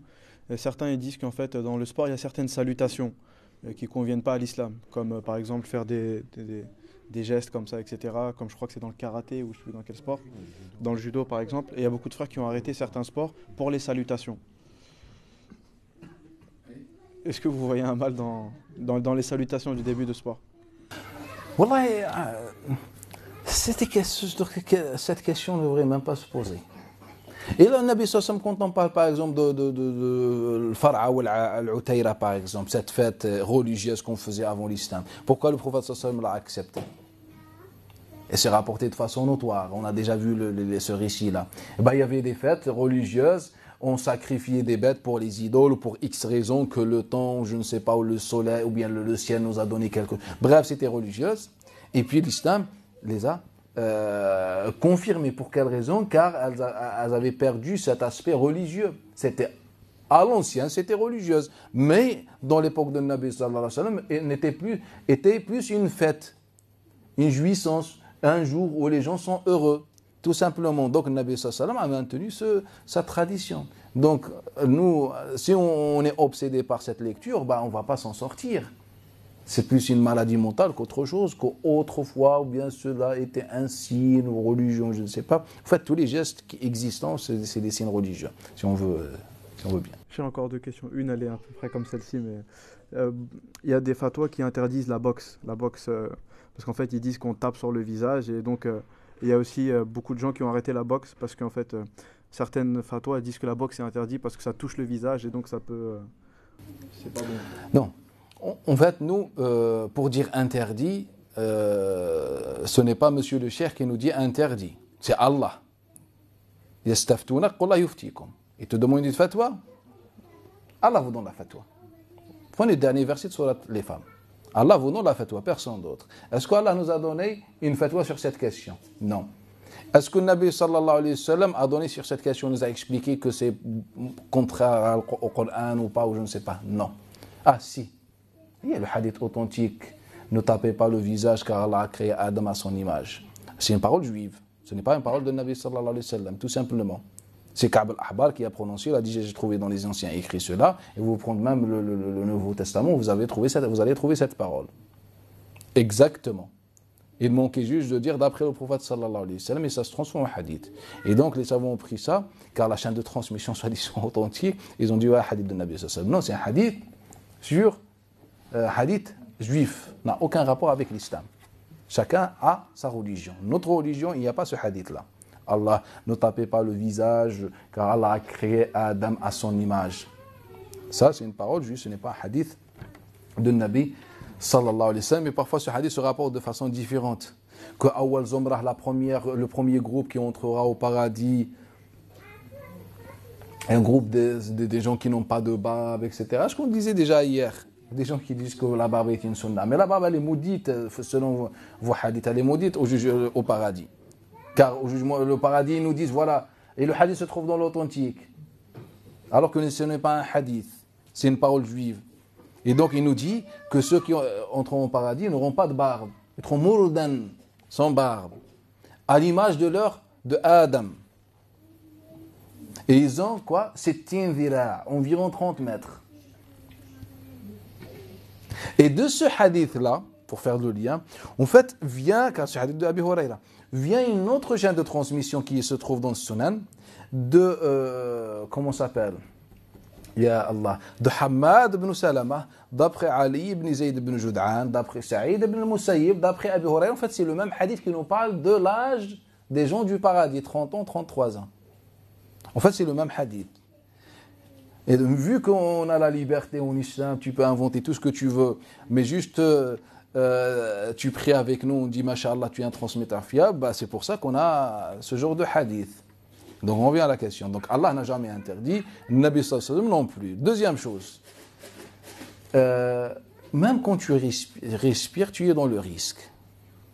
Quand tu manges, tu es dans le risque. Donc ce n'est pas que la boxe. Lorsque Nabi sallallahu alayhi wa sallam et les compagnons se préparaient pour les batailles, ils faisaient de combat ou pas? C'est pas la peine de rapporter les récits car c'est notoire. Et on n'a même pas besoin de récits, c'est logique. C'est logique. Quand tu veux manger quelque chose, il faut bien avoir une cuillère, par exemple. Bah, quand tu veux faire une bataille, il faut se préparer. Et les récits sont notoires, mais sans récits, on n'a pas besoin de récits dans une chose logique. Donc, ils faisaient quoi? Des combats. Donc, à main nue, les récits en témoignent. Mais des combats aussi avec des épées. Est-ce que les risques de blessures étaient présents ou pas? Combien de blessures dans l'époque de Nabi sallallahu alayhi wa sallam? Et pourquoi le Nabi leur a dit oh, c'est haram, astaghfirullah. Non, c'est du sport. Cheikh, juste une dernière chose, je voulais inverser un peu les choses. Il y a en fait beaucoup de chouyours ou de personnalités religieuses, quand on les voit en fait au niveau du physique, on se rend compte qu'ils ne prennent pas soin de leur physique. Donc et c'est une réalité, ils se laissent vraiment aller. Et je voulais savoir c'était quoi la relation qu'on avait avec notre corps et la amana qu'Allah nous a donnée. Est-ce que c'est une obligation de s'occuper de son corps? Parce que souvent les gens qui parlent d'interdiction sur certaines choses, c'est souvent eux qui prennent pas soin d'eux-mêmes. Wallah, en islam, chacun est libre. Chacun est libre. Tant que ça reste personnel, tu es libre. Ah, tu es libre. Chacun a ses convictions, sa façon de voir les choses. Mais le problème, c'est que lorsque cela se transforme en vision, lorsque tu as un rôle dans la société, lorsque tu parles au nom d'Allah Ta'ala, et que les gens voient en toi celui qui représente l'islam, c'est ça le problème. Et bien dans ce cas-là, moi je vous invite, par exemple, je ne sais pas, à donner des rasoirs, ou je sais pas, des parfums, ou des gels à ces chouyours. Je dis, entretiens ton corps, tout simplement. Je peux dire quoi? Le Nabi sallallahu alayhi wa sallam était comme ça, subhanallah. Tu lui dois quelque chose, je lui dis, subhanallah. Car c'est honteux, subhanallah. Juste tu rentres dans l'islam, tu deviens un homme bizarre. Avant l'islam, tu étais beau, tu étais mashallah, etc. Et quand tu embrasses l'islam, tu te mets à pratiquer l'islam, et ben il faut que tu deviennes un homme bizarre. Tu laisses pousser une barbe, et tu mets un camis, un siwak ou sans camis, ou tu deviens sérieux, etc. Tu mens à qui? À ta propre personne. Ce n'est pas ça l'islam. Le Nabi sallallahu alayhi wa sallam rigolait avec tout le monde. Rigolait avec tout le monde. Et je vous ai donné quelques exemples. Et si Allah Ta'ala permettra, Inch'Allah, on pourra même faire un livre, un recueil, si vous voulez bien, un livre, un recueil pour établir, répertorier le nombre de l'amusement ou les divertissements, les loisirs, les amusements, etc. dans l'époque de Nabi sallallahu alayhi wa sallam. Et vous allez voir que ça va être un gros volume. J'aurais plusieurs questions, cher. La première, c'est sur le format de la musique, ou du théâtre, ou du cinéma, ou autre. En fait, vous dites que c'est autorisé, mais aujourd'hui, par exemple dans la musique, on appelle à la perversité. Ou par exemple dans le cinéma, les formats qu'ils présentent, c'est bizarre à regarder. Il y a beaucoup de choses mauvaises. Et ça incite les gens à faire le mal. Est-ce que yani, c'est plus le message qui est véhiculé qui est interdit et qui doit être conforme à la vision islamique, et que yani, en fait, c'est pas la musique ou le cinéma ou le théâtre qui est interdit en réalité, mais juste le message véhiculé. En fait, c'est bien ça. Quand on dit manger en islam est halal, mais après tu me dis, mais manger le porc, je te dis, ce n'est pas une question qu'on se pose. En fait, quand on dit manger, on parle dans le cas normal. Et après, l'islam nous a mis une exception. Donc, aussi, c'est dans ce qu'on dit, la musique, l'amusement, voilà, s'amuser, etc., est autorisé. Après, lorsque cela contient quelque chose et est interdit, eh bien, devient interdit tout simplement. C'est ça. Mais après, le problème, c'est que ce qu'on disait déjà hier, c'est que nous on dit des choses, on dit ou bien on prononce des jugements. Ah voilà, par exemple, le cinéma aujourd'hui véhicule un message contraire à celui de l'islam, par exemple. On est d'accord. Mais en tant qu'un musulman, le musulman il est toujours dans comment dire, dans l'agissement, dans la réaction, etc. Qu'est-ce que tu peux proposer à la Ummah, par exemple? Aujourd'hui, je dis, la musique, c'est appel à la perversité, etc. C'est vrai, mais maintenant, ou bien le chant plus, pas la musique, le chant. Maintenant, pourquoi tu invites pas, ou bien toi-même, tu fais ce travail-là? Si Allah Ta'ala t'a donné cette compétence, eh ben, tu nous fais une musique compatible avec, et islamique, si on veut dire. Après, quel est le contenu de cet art?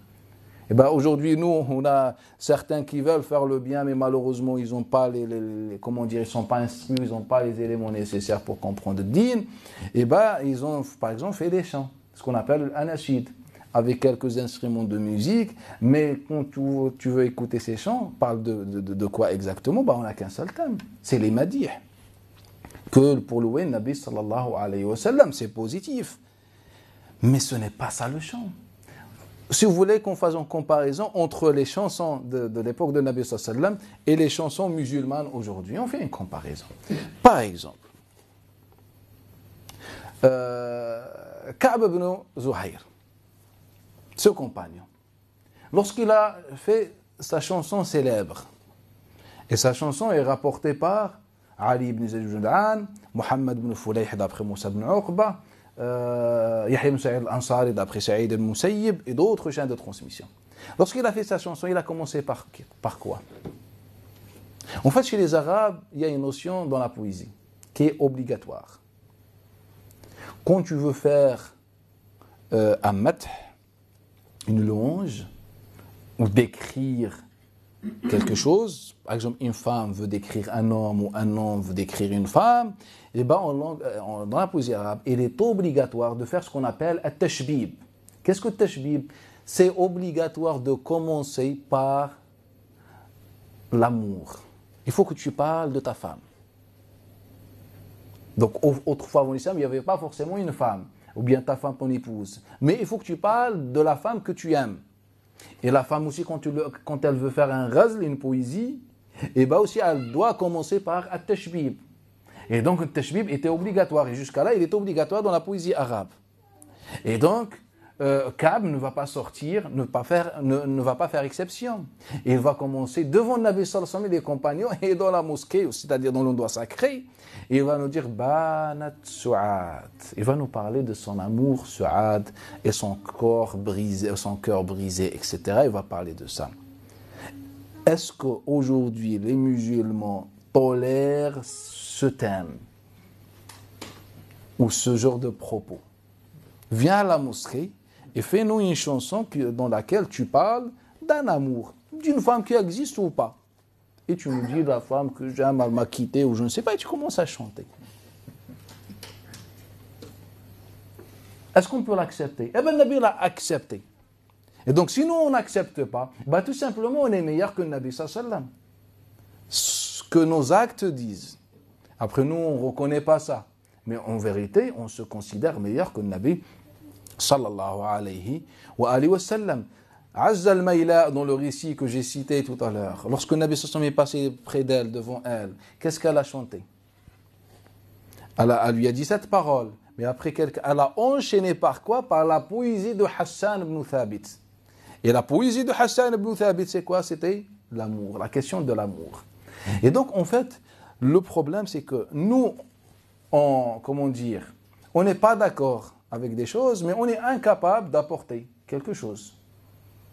Et après, quand on veut apporter quelque chose, on ne sait pas quoi apporter. On pense que, voilà, comme aujourd'hui, nos anachid, déjà, on n'appelle pas ça inshad.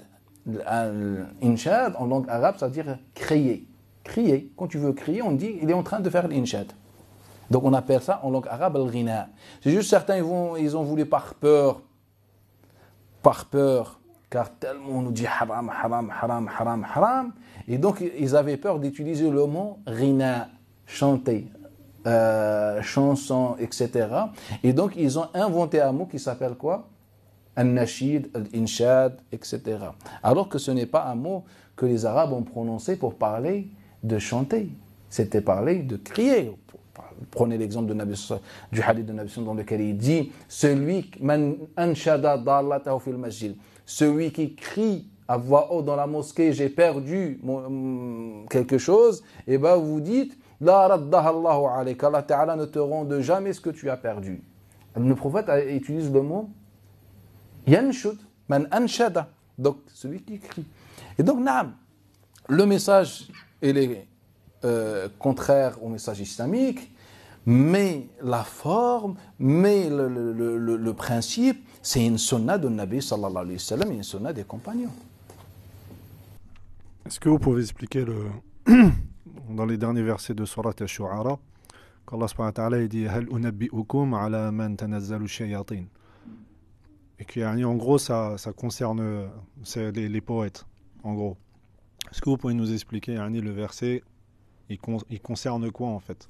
En fait, ce verset, sans aucune divergence, ce verset, les récits viennent témoigner sur ça. Ce verset parle des poètes qui attaquaient Nabi sallallahu alayhi wa sallam et qui attaquaient l'islam.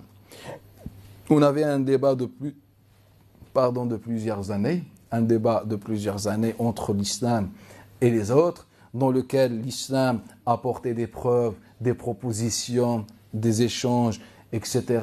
Et les autres, ils répondaient par quoi? Par les insultes, la poésie, etc. Et c'est dans ce sens-là qu'Allah Ta'ala a dit وَالشُّعَرَاء يَتْبَعُهُمُ الْغَاوُونَ.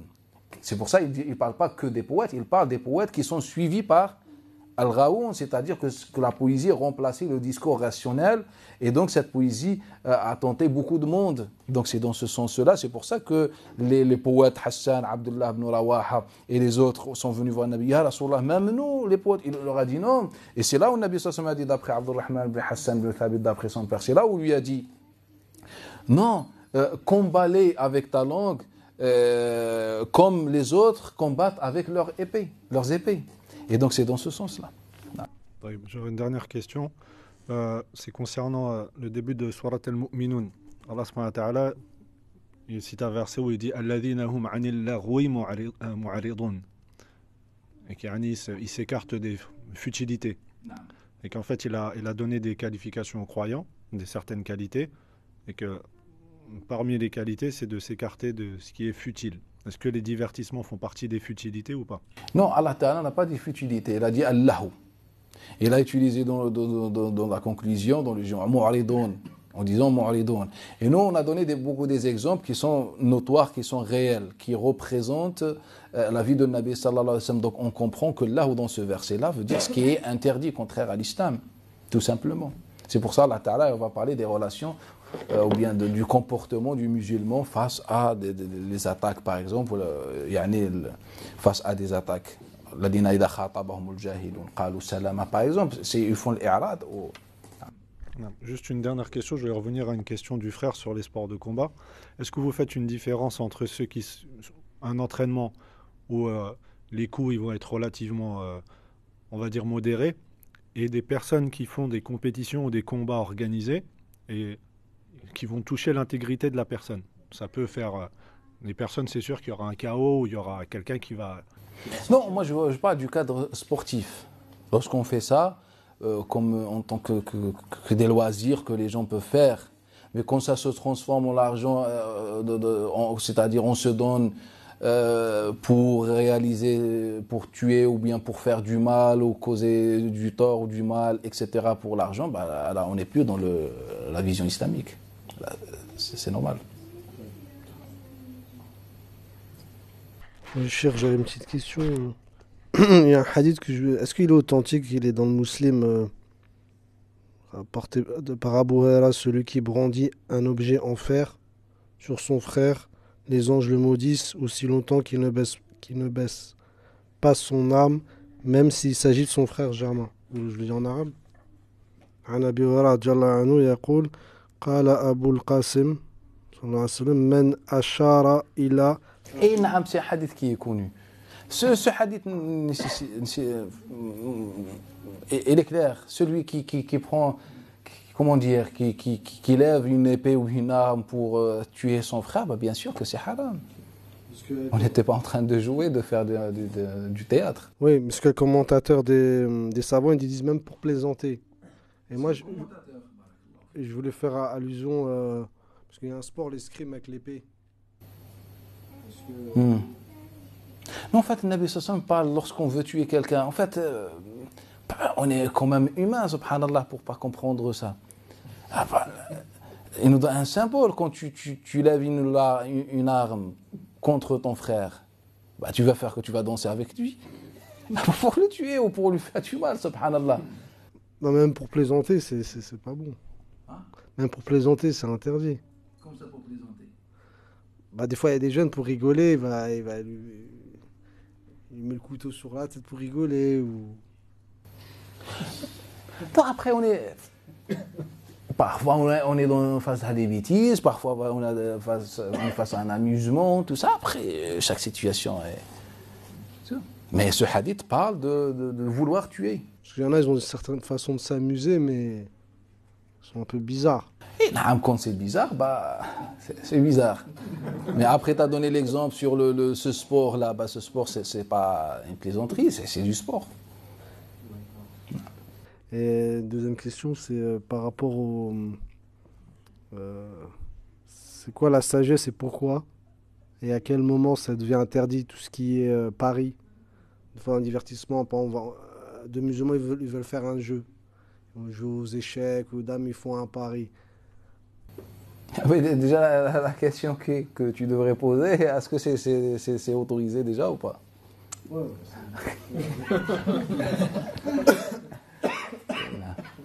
Et ça fait partie des loisirs autorisés en islam. On n'a aucun texte qui nous parle de le jeu d'échecs, le jeu de dés. On appelle ça Nardashir. On n'a qu'un seul hadith qui est dans Muslim et les mensongers, on n'en parle même pas. Nabi sallallahu alayhi wa sallam n'a jamais parlé de questions. Dans l'époque des salaf salih, les compagnons commençaient ou bien ce genre de jeu commençait à pénétrer dans le monde musulman. Les jeux d'échecs, les jeux de dés, tout ça, etc. Et puis il y avait des gens qui jouaient, peut-être il y avait des gens qui... Bref, on n'a aucun texte dans l'islam qui interdit ces jeux. Ni d'après Nabi sallallahu alayhi wa sallam, ni d'après un grand compagnon. Ni d'après Nabi sallallahu alayhi wa sallam, ni d'après un grand compagnon. Seul un récit d'après Ibn Omar qui est mensonger, on n'a même pas l'autre, ça ne sert à rien déjà de l'aborder. Et un autre d'après, comment il s'appelle, Ali ibn Abi Talib, radiallahu anhu, qui est rapporté par lui, d'après, parfois ils disent d'après Habib Yamani. Habib Yamani n'a jamais vu dans sa vie Ali ibn Abi Talib. Et en fait, il a pris de l'Asba ibn Nabata. L'Asba ibn Nabata l'a attribué à Ali ibn Abi Talib. Et l'Asba ibn Nabata, on le connaît. Et déjà chez les savants du hadith et les menteurs. Et donc on a ce récit-là. Sinon, il y avait des salafs qui jouaient aussi. C'est possible de trouver un nombre de salafs qui est interdit. Bah, il est libre, peut-être selon son interprétation, ce qu'on lui a dit sur ça, ou je ne sais pas, il est possible. Ça représente que lui. Mais il y avait des salafs. Ukrima, un jour, on l'a fait. En fait, on faisait des paris et on jouait ce jeu-là. Et Ikrima avait perdu. Donc il est resté debout. Quand tu perds, tu restes debout. Donc il est resté debout. Et Ikrima, c'est le grand savant du Coran al-Karim et c'est l'élève d'Abdullah ibn Abbas. Barajdin ibn Sa'd, je l'ai vu debout pendant qu'on jouait. Et En fait, je voulais parler, miser de l'argent sur certains jeux, parce que c'est quoi la définition entre un pari ou un jeu hasard dans l'islam? Parce que parfois, de nos jours, il y a des jeux, par exemple, au foot, par exemple, ils vont parier sur un match qui va gagner, tout ça. Mais les personnes, ils font un suivi sur les joueurs, etc. Est-ce que ça rentre dans le cadre du jeu de hasard ou de pari? Est-ce que c'est interdit ou pas? Pourquoi? Quelle est la sagesse? En fait, il y a un pari et un pari. Il y a un pari et un pari. Le pari qui peut causer des problèmes entre les gens, il est dans l'interdiction. Quand on fait un pari, on s'entretue pour ça. Bien sûr qu'on n'est pas dans l'esprit de l'islam. Il y a un pari pour s'amuser, etc. Ce que Abu Bakr Siddiq a fait avec, pour s'amuser dans le sens, pour s'amuser, parfois même c'est du sérieux, mais ça ne peut pas mener à un affrontement ou bien un massacre ou je ne sais pas, comme Abu Bakr Siddiq a fait avec les Qurayshites sur sur la guerre entre les Roms et les Persans. Et donc Abu Bakr Siddiq a bien récupéré ce qu'il a gagné, les 100 chameaux. Et il a consulté avant ça le Nabi sallallahu alayhi wa sallam. Donc si on est dans le cas on est en train de s'amuser ou on est en train ou bien il n'y a pas ce risque-là, on est dans l'autorisation. Que ce soit un pari, je ne sais pas, peu importe, de façon générale. Après, si on retient les différents textes qui viennent faire la différence entre ce qu'on fait entre musulmans, ce qu'on fait avec les non-musulmans qui acceptent au principe toutes sortes de paris, si on retient par exemple ce genre de texte, là on va rejoindre la vision de l'école hanafite sur la question que tout pari, peu importe de façon générale, sans qu'on rentre dans le détail de façon générale, est autorisé dans un pays non musulman. Et je pense que ça rejoint la vision de Nabi sallallahu alayhi wa sallam lorsqu'il voulait instaurer, un régime, etc. et que certaines choses pouvaient handicaper ce projet-là et que Nabi sallallahu alayhi wa sallam a permis aux musulmans de faire cela. On a de nombreux textes qui viennent différencier dans les relations, dans le commerce, etc. entre le musulman et le non-musulman. Avec le non-musulman, au principe, à la base, il l'accepte, et avec le musulman, ce n'est pas possible. Mais pourquoi, s'il y a un mal, que ce soit un non-musulman ou un musulman, j'arrive pas à savoir pourquoi. Il n'y a pas de mal. Pourquoi il y a mal? Pourquoi il y a une différence? Je vous donne un exemple tout simple. Par exemple, je ne sais pas. Il y a Allah. Par exemple, de l'impureté. Vendre l'impureté à un musulman est interdit. Car c'est de l'impureté. Car le musulman, il n'a pas le droit de manipuler l'impureté. De façon générale. Mais vendre l'impureté à un non-musulman qui peut l'utiliser, par exemple, est autorisé. Car pour lui, ce n'est pas une impureté. En fait, ce jugement est relatif. Ça concerne que les musulmans. Donc là, il y a la différence entre les musulmans et les non-musulmans. Aussi, offrir quelque chose. Je ne sais pas, tu te retrouvais avec 2 kilos de porc, par exemple. Que faire avec ça? On le jette, il est interdit de gaspiller car il y a des gens qui en mangent. Tu donnes. Est-ce que tu peux le donner à un musulman? Non. À un non-musulman, tu peux. La bête morte, la même chose. Et on est récompensé comme une bonne action. C'est une adoration, c'est un sadaqa.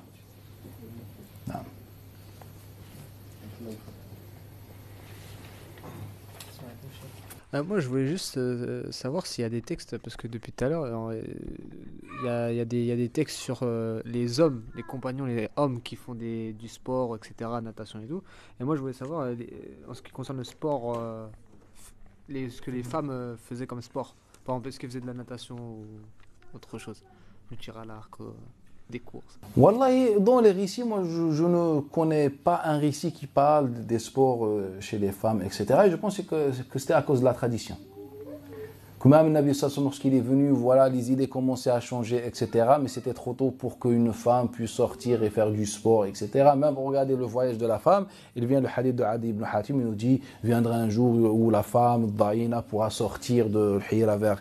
Et donc, même pour l'histoire du voyage de la femme seule, il nous parlait d'après lui. Donc, c'était encore très tôt pour qu'on puisse parler du sport pour la femme. Salam alaikum, cher. Qu'est-ce que tu penses du hadith, tu sais, où tu en avais déjà parlé, mais où Abu Bakr rentre dans la maison du prophète, alayhi salatu wassalam, tu en as un peu parlé tout à l'heure. Il voit les deux servantes qui chantent, et il dit Amazamiru shaytan fi bayti Rasulillahi sallallahu alayhi wa sallam. Et également, est-ce que je peux lire, alors, je suis désolé pour les auditeurs parce que ça va être en arabe, le commentaire d'Ibn al-Qayyim sur ce hadith-là, et ce que toi t'en penses. Il dit ceci فلم ينكر رسول الله صلى الله تعالى عليه وآله وسلم على أبي بكر تسميته الغناء مزمار الشيطان وأقرهما لأنهما جاريتان غير مكلفتين تغنيان بغناء الأعراب الذي قيل في يوم حرب بعاث من الشجاعة والحرب وكان اليوم يوم عيد فتوسع حزب الشيطان il dit حزب الشيطان في ذلك إلى صوت امرأة جميلة أجنبية أو صبي أمرد t'en as parlé tout à l'heure صوته فتنة وصورته فتنة يغني بما يدعو إلى الزنا والفجور وشرب الخمور مع الآلات اللهو التي حرمها رسول الله صلى الله عليه وسلم في عدة حديث jusqu'à la fin de son commentaire. Qu'est-ce que tu penses? Regarde comment ils ont utilisé le hadith d'Abu Bakr quand il vient de dire Amazamir au shaitan, et puis ils ont confirmé les deux positions. C'est-à-dire que le prophète. Ensuite, en fait, ce qui va se passer, c'est qu'Ibn al-Qayyim, même Ibn Taymiyyah et d'autres vont dire qu'en fait, ce sont des jeunes filles qui n'ont pas atteint l'âge de la raison. Donc on autorise ça. Donc comment tu. Enfin, qu'est-ce que tu penses En fait, il y a plusieurs réponses. La première réponse, c'est que ce récit, généralement, est rapporté par, trois grands transmetteurs. Les grands transmetteurs. On a Zuhri, on a Hisham ibn Urwa et on a Abu al-Aswad, Yatim, Urwa ibn Zubayr. Ces deux-là nous rapportent généralement le récit. Ils ne sont pas d'accord sur la parole que Abu Bakr Siddiq a prononcée. Est-ce qu'Abu Bakr Siddiq a dit Amizmar ou il a dit Fanahahuma Abu Bakr, et puis c'est le transmetteur qui a formulé la phrase. Et donc on a ces transmetteurs nous rapportent deux formules. La première formule dit que Abu Bakr a dit Amizmar Shaitan, c'est-à-dire l'instrument de Shaitan. La deuxième version, que Abu Bakr Siddiq leur a interdit de faire ceci dans la présence de Nabi sallallahu alayhi wa sallam. Donc on n'est pas sur ces, comme à chaque fois je rappelle, en fait on n'est pas face au hadith de Nabi sallallahu alayhi wa sallam, on est face à une religion formulée, fabriquée par des transmetteurs. Et donc nous, vu que les savants musulmans généralement, la majorité, pour pas dire tous, n'ont pas fait ce travail, ils ont sélectionné des textes, bien sûr, ils ont pris, vu que se trouve dans le Bukhari aussi, ils ont considéré Amizmar comme une parole de Abu Bakr Siddiq, dite dans la présence de Nabi sallallahu alayhi wa sallam. Et ils ont dit, la formule, la version dans laquelle on dit qu'Abu Bakr juste, il a interdit, et ben on a dit qu'on a deux hadiths, alors qu'il s'agit de la même histoire. Bref, ça c'est un problème fondamental. La deuxième chose, moi je pense que c'est très honteux de reconnaître qu'un musulman a pu prononcer cette expression dans la maison de Nabi sallallahu alayhi wa sallam. C'est-à-dire, qu'est-ce que Abu Bakr a dit? Moi je suis à l'abri de shaitan. Et chez toi, ya Rasulallah, il y a shaitan. C'est ça le sens. Amizmar, il a dit l'instrument de shaitan dans la maison de Nabi sallallahu alayhi wa sallam. Ça veut dire quoi? Si un homme, qu'il soit Abu Bakr ou Omar ou Uthman ou Ali ou peu importe, vient reprocher au prophète sallallahu alayhi wa sallam le fait qu'il a permis au shaitan de pénétrer chez lui. Un homme. Moi je pense que ça on ne peut pas tolérer ça. Et le Nabi sallallahu alayhi wa sallam, dans sa présence, on a Omar ibn Khattab, lorsque le shaitan le voit, il change de route, de chemin. Et le prophète sallallahu alayhi wa sallam, en fait, le shaitan, il est assis avec le Nabi sallallahu alayhi wa sallam. Il a ses outils et ses instruments avec le Nabi sallallahu alayhi wa sallam. Ça rejoint la liste des hadiths honteux qui salissent l'islam et qui salissent le Nabi sallallahu alayhi wa sallam. Il vient un transmetteur qui formule cette expression, les savants, ils vont rentrer à Mizmar, etc. Je vous ai donné un hadith qui est 1000 fois plus authentique que cela, que le Nabi a entendu, a écouté la musique, que Omar a écouté la musique. Et puis, il vient nous citer qu'Abu Bakr Siddiq a dit Mizmar. Abu Bakr Siddiq déjà n'a jamais prononcé ça. N'a jamais prononcé. Le seul qui formule cela, c'est Urwa ibn Zubayr. Les autres transmetteurs, comme Ibn Abi Mulaika qui rapporte d'après Aïcha, comme Sa'ib ibn Yazid qui est compagnon et qui rapporte lui-même le hadith sont passés par Aïcha, eux ils nous disent quoi? Au contraire, Abu Bakr Omar ibn Khattab a, comment dire, a écouté. Il nous parle de l'exemple de Omar ibn Khattab. Les autres hadiths nous parlent de l'exemple de comment on appelle, de l'Habasha qui jouait à la mosquée. Pourquoi Abu Bakr n'a pas interdit de jouer dans la mosquée? Déjà, juste le fait, si on retient le passage que un Nabi, que Shaitan peut fréquenter le Nabi sallallahu alayhi wa sallam, et il ne peut pas fréquenter Omar et change de chemin, je pense que ça c'est grave. Là, ça veut dire que le prophète n'est pas un prophète. Et il vient, Ibn Qayyim, malheureusement, c'est un problème chez les savants, c'est qu'ils n'ont pas fait, ils n'ont fait pratiquement un travail très modeste. Ils ont juste sélectionné des détails, ils commencent à, comment dire, à faire refléter leur vision par l'intermédiaire de ces textes. Salam alaikum, Cheikh. En fait, je voudrais savoir d'où viennent tous ces avis sur la musique, parce que c'est rapporté de façon, enfin chez les savants surtout, de façon un peu notoire. C'est-à-dire à chaque fois on cite des paroles de savants. Pour reprendre l'exemple d'Ibn Qayyim, il rapporte que le fils d'Ahmad ibn Hanbal lui a posé une question sur la chanson et Ahmad ibn Hanbal lui a répondu « Elle n'engendre que l'hypocrisie ». Après, il cite une parole de l'imam Malik qui lui dit que seuls les pervers parmi nous s'y adonnent. Donc d'où ça vient En fait, hier, j'ai commencé un livre. C'est des choses que je voulais mettre en écrit. Car on ne sait jamais si on meurt, au moins on laisse quelque chose. Et ce livre-là, je me suis dit, voilà, le titre du livre, dans le sens. L'importance des hadiths inventés pour comprendre la civilisation islamique. En fait, les hadiths inventés sont très importants. Pour celui qui veut comprendre l'islam, il doit maîtriser les hadiths inventés. Car le hadith inventé, en fait, reflète la personnalité du transmetteur, la personnalité de l'époque, la société, la vision. Et donc, j'ai commencé à mettre les différents chapitres. Les différents chapitres pour comprendre. Mais je me suis dit, voilà, j'ai étudié l'histoire islamique, j'ai étudié les différentes versions, les chaînes de transmission, les différences, etc. J'ai terminé les livres, maintenant que faire? Je me suis dit que le travail, c'est une chose que j'avais dans ma tête il y a longtemps, mais là, j'ai décidé de commencer d'écrire ce livre-là. Je me suis dit, il est impossible que le travail soit complet si on ne passe pas par les hadiths inventés. En fait, dans les hadiths inventés, on va apprendre beaucoup plus de choses sur la civilisation islamique. Et dans ce livre-là, ce sujet sera résolu. En fait, je vais établir la liste des hadiths inventés, etc.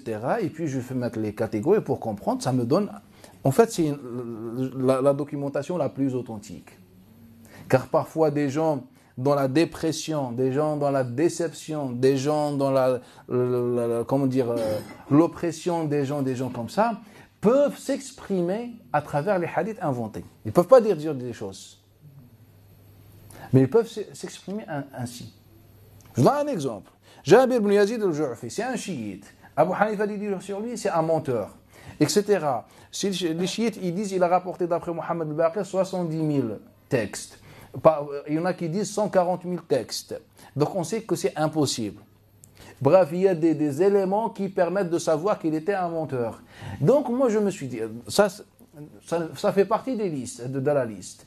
Et donc quand on voit ces hadiths-là, on trouve que Jabir ibn Yazid était beaucoup dans les hadiths qui appellent par exemple, qui appellent à la désobéissance au gouverneur, ou bien qui appellent, pas de façon directe, qui appellent au jihad, ou bien qui appellent à l'obéissance à Allah Ta'ala, pour laisser sous-entendre qu'on obéit qu'à Allah Ta'ala, mais pas au gouverneur, etc. Donc ça te donne une idée sur le peuple opprimé, par exemple. Donc il y a beaucoup de domaines à exploiter dans ça. Et donc on arrive à ces avis. Lorsque un cheikh il vient au 2e, 3e siècle, il trouve déjà derrière lui, ou bien devant lui, un grand patrimoine de textes bon, authentique ou mauvais, inventé, etc. Et bien, cet homme est un être humain. Et ben, il est influencé par ce genre de texte. Quand vous prenez les hadiths de la musique, en fait, il y a des dizaines de hadiths sur l'interdiction de la musique. Il n'y a rien d'authentique. Tous sont inventés, mensongers. Prenez les différents chapitres. Inch'Allah, dans le programme de cette année, on va répertorier les hadiths. Dans tous les chapitres juridiques, on a à chaque fois environ peut-être 80% des hadiths sont inventés. À chaque fois, des hadiths. Dans les différents chapitres, du chapitre de la purification jusqu'au chapitre, par exemple, je ne sais pas, de l'héritage. Et à chaque fois, il y a beaucoup de hadiths qui sont inventés. Donc, comment expliquer ça? Il faut du travail pour expliquer. En fait, il y a une dimension psychologique, il y a sociale, économique, politique, etc. Ce que les savants musulmans n'ont pas fait, en fait, ils n'ont même pas pensé à cette idée. Notre grand souci de savoir, c'est de transmettre, mémoriser bien les hadiths ou pas, tout simplement. Vous voyez, mémoriser un tel, il a dit de lui, il est pieux, bah pour moi, son hadith, il est bon. Moi, je pense que ça, c'est un travail très, très modeste pour la grandeur de l'islam. Et donc, il y avait plusieurs facteurs qui expliquent ce genre de... Sachant que Malik était un musicien, juste par rapport à Malik, et j'ai déjà cité dans les différentes interventions, de façon notoire, Malik était un homme qui maîtrisait très bien l'oud et le tambour, tout ça. Il maîtrisait bien la guitare, tout ça, Malik. Et une autre question, que pensez-vous de l'attitude de certains à quitter complètement le bas monde pour s'adonner qu'à l'adoration, comme certains ont dit l'ascétisme par exemple? Wallah, après, comme je disais tout à l'heure, on est libre en islam. Si tu veux te donner au jugement dernier ou bien au akhira et de vivre que pour ça, etc., tu es libre en islam. L'islam ne t'impose pas des choses. L'islam t'appelle à faire des choses. Et donc, cela ne représente que toi. Donc, s'il y avait dans l'histoire des adorateurs qui ont sacrifié toute leur vie dans l'adoration, mais l'adoration selon la perception, car quand on parlait de la musique, des chants, des danses, etc., ce sont des adorations, car elles sont faites par le Nabi sallallahu alayhi wa sallam. Et donc, si pour eux, les adorations, c'est le Coran, les invocations, que ça, et ils ont vécu pour ça, bah, ils sont libres. Mais de toute façon, ça ne représente pas l'islam, ne représente qu'une petite partie ou une partie de l'islam.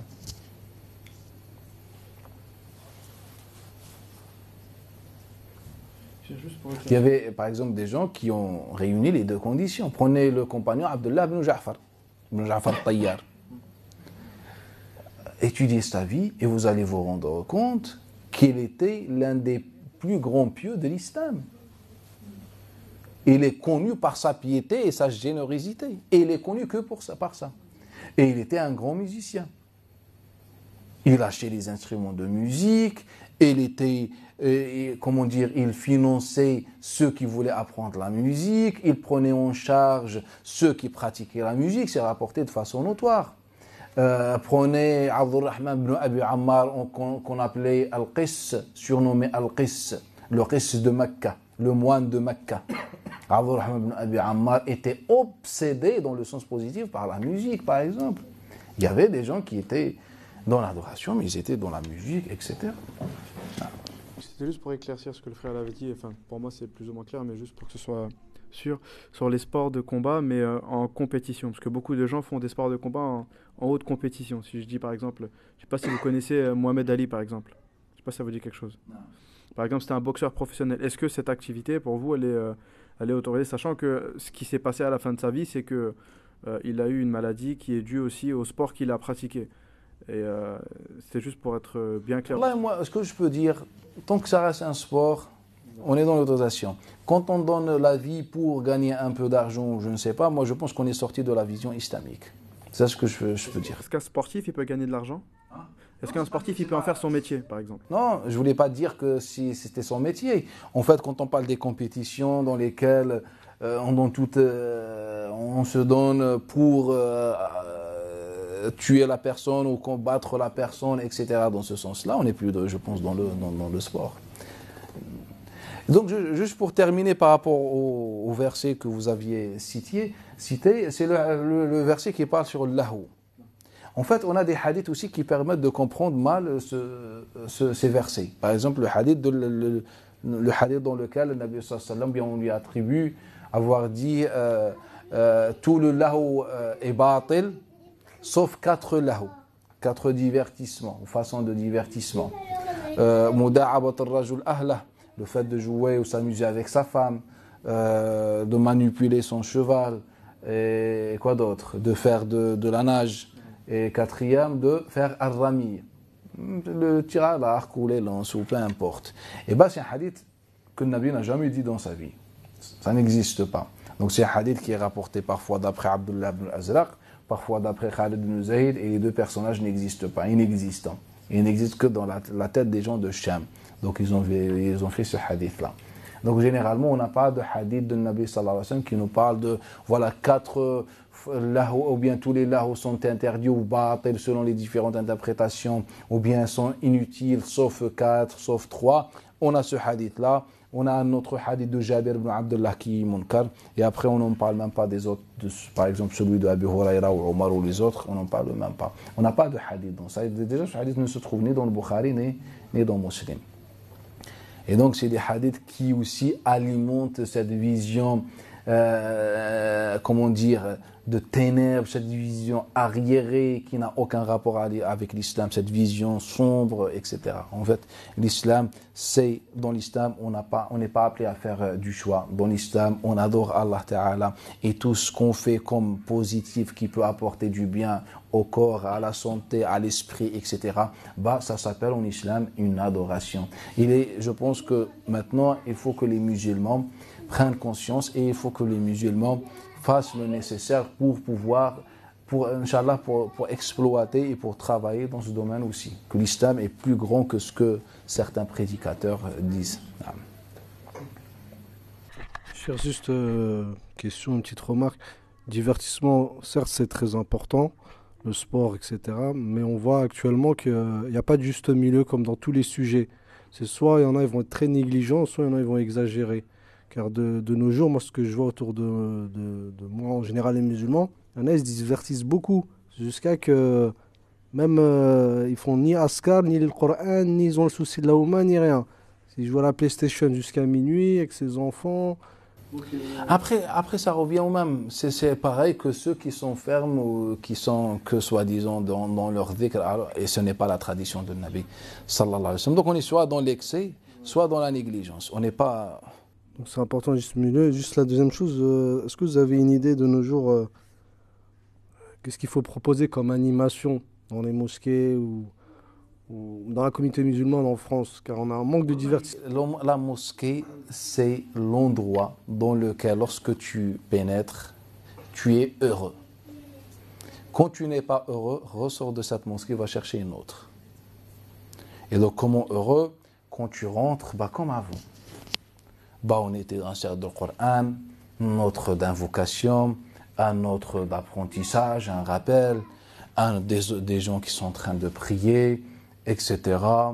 Et de temps en temps, comme ça par exemple, je ne sais pas, le matin quand tu viens, tu trouves un petit déjeuner comme le Nabi sallallahu alayhi wa sallam, il y avait l'aqna. Le Nabi sallallahu alayhi wa sallam avait désigné Abdullah ibn Rawaha pour alimenter l'aqna. Qu'est-ce que l'aqna? C'est le fait d'accrocher les dates, surtout dans tous les coins de la mosquée, pour ceux qui viennent le matin, ils mangent, bismillah. On avait les ansars qui veulent ramener de l'eau. Donc quand tu rentres à la mosquée, tu as un petit déjeuner. Aujourd'hui, on n'a pas de date, ce n'est pas notre tradition, notre culture. Aujourd'hui, par exemple, on a des tartines, Nutella, etc. Ça c'est la sunna du Nabi sallallahu alayhi wa sallam. C'est la sunna du Nabi sallallahu alayhi wa sallam. Le Nabi demandait à Abdullah ibn Rawaha. Abdullah ibn Rawaha allait jusqu'à Khaybar, 70 km le nord de Medina, pour ramener les dates pour pouvoir alimenter ces aqna dans la mosquée. Donc quand tu rentres le matin, tu pries, et après tu t'assois avec le Nabi sallallahu alayhi wa sallam et les compagnons, vous êtes en train de manger les dates, il y en a qui parlent de leur passé, d'autres qui chantent des chansons, etc., des blagues, et puis chacun va à son travail, s'il a un travail ou ses différentes activités, et puis c'est ça. Et parfois, on est là, on n'a rien à faire, par exemple, on a fait un peu de dhikr, etc. On est en train de faire des bagarres, par exemple, ou des combats, ou des luttes dans la mosquée. Ou je ne sais pas. Par exemple, un jour, on connaît quelqu'un, un musulman, qui a apporté quelque chose, tout ça, il vient nous faire, par exemple, comment dire, ou bien un orchestre islamique, il vient nous faire une petite animation à la mosquée avec un peu de musique, un peu de chant, etc. Et que le chant parle de tous les sujets. On n'est pas dans tout ça, ce n'est pas ce que les compagnons faisaient de toute façon. Dans tous les compagnons, dans les poésies des compagnons, on ne trouve pas que de parler de Nabi sallallahu alayhi wa sallam. En fait, on trouve rarement qu'il parlait de Nabi sallallahu alayhi wa sallam. Il parlait de tout. Il parlait de la guerre, il parlait des femmes, de l'amour, de la création, il parlait de tout. Et donc, c'est ça. Et parfois, on a un petit folklore à la mosquée. Des pièces de théâtre, c'est une sunna de Nabi sallallahu alayhi wa sallam. Tout ça. Ce qu'on faisait à la mosquée. Donc quand tu rentres à la mosquée, tu es heureux. L'enfant a envie de revenir à la mosquée. L'adulte, il se sent bien. Le pauvre, il vient aussi, il sait que la mosquée, c'est la rahma, c'est la richesse, c'est le khayr. Elle manque de rien, il vient manger, etc. C'est ça la mosquée dans l'époque de Nabi sallallahu alayhi wa sallam. Il n'y avait pas tout ça quand tu rentres, déjà il y a le tapis, parfois il y a des gens qui attendent, il faut enlever les chaussettes, d'autres passent là. C'est quoi cette mosquée? C'est pas le Vatican, c'est pas une église. Il faut propre, ils font tout ça. La mosquée de Nabi sallallahu alayhi wa sallam était toute simple. En fait, on était dans la simplicité. Même autrefois, quand on crachait dans la mosquée dans le Nabi sallallahu alayhi wa sallam, qu'est-ce qu'on avait dit? Enterrer le crachat, tout simplement. En fait, on n'était pas aujourd'hui. On présente aux musulmans une mosquée qui n'est pas celle de l'islam. C'est une mosquée différente. En fait, c'est une mosquée d'apparence. Il faut que tu rentres à la mosquée, dans une mosquée très propre, l'aspirateur toutes les heures, régler les clés, les fermetures, etc. Ça, c'est bid'a.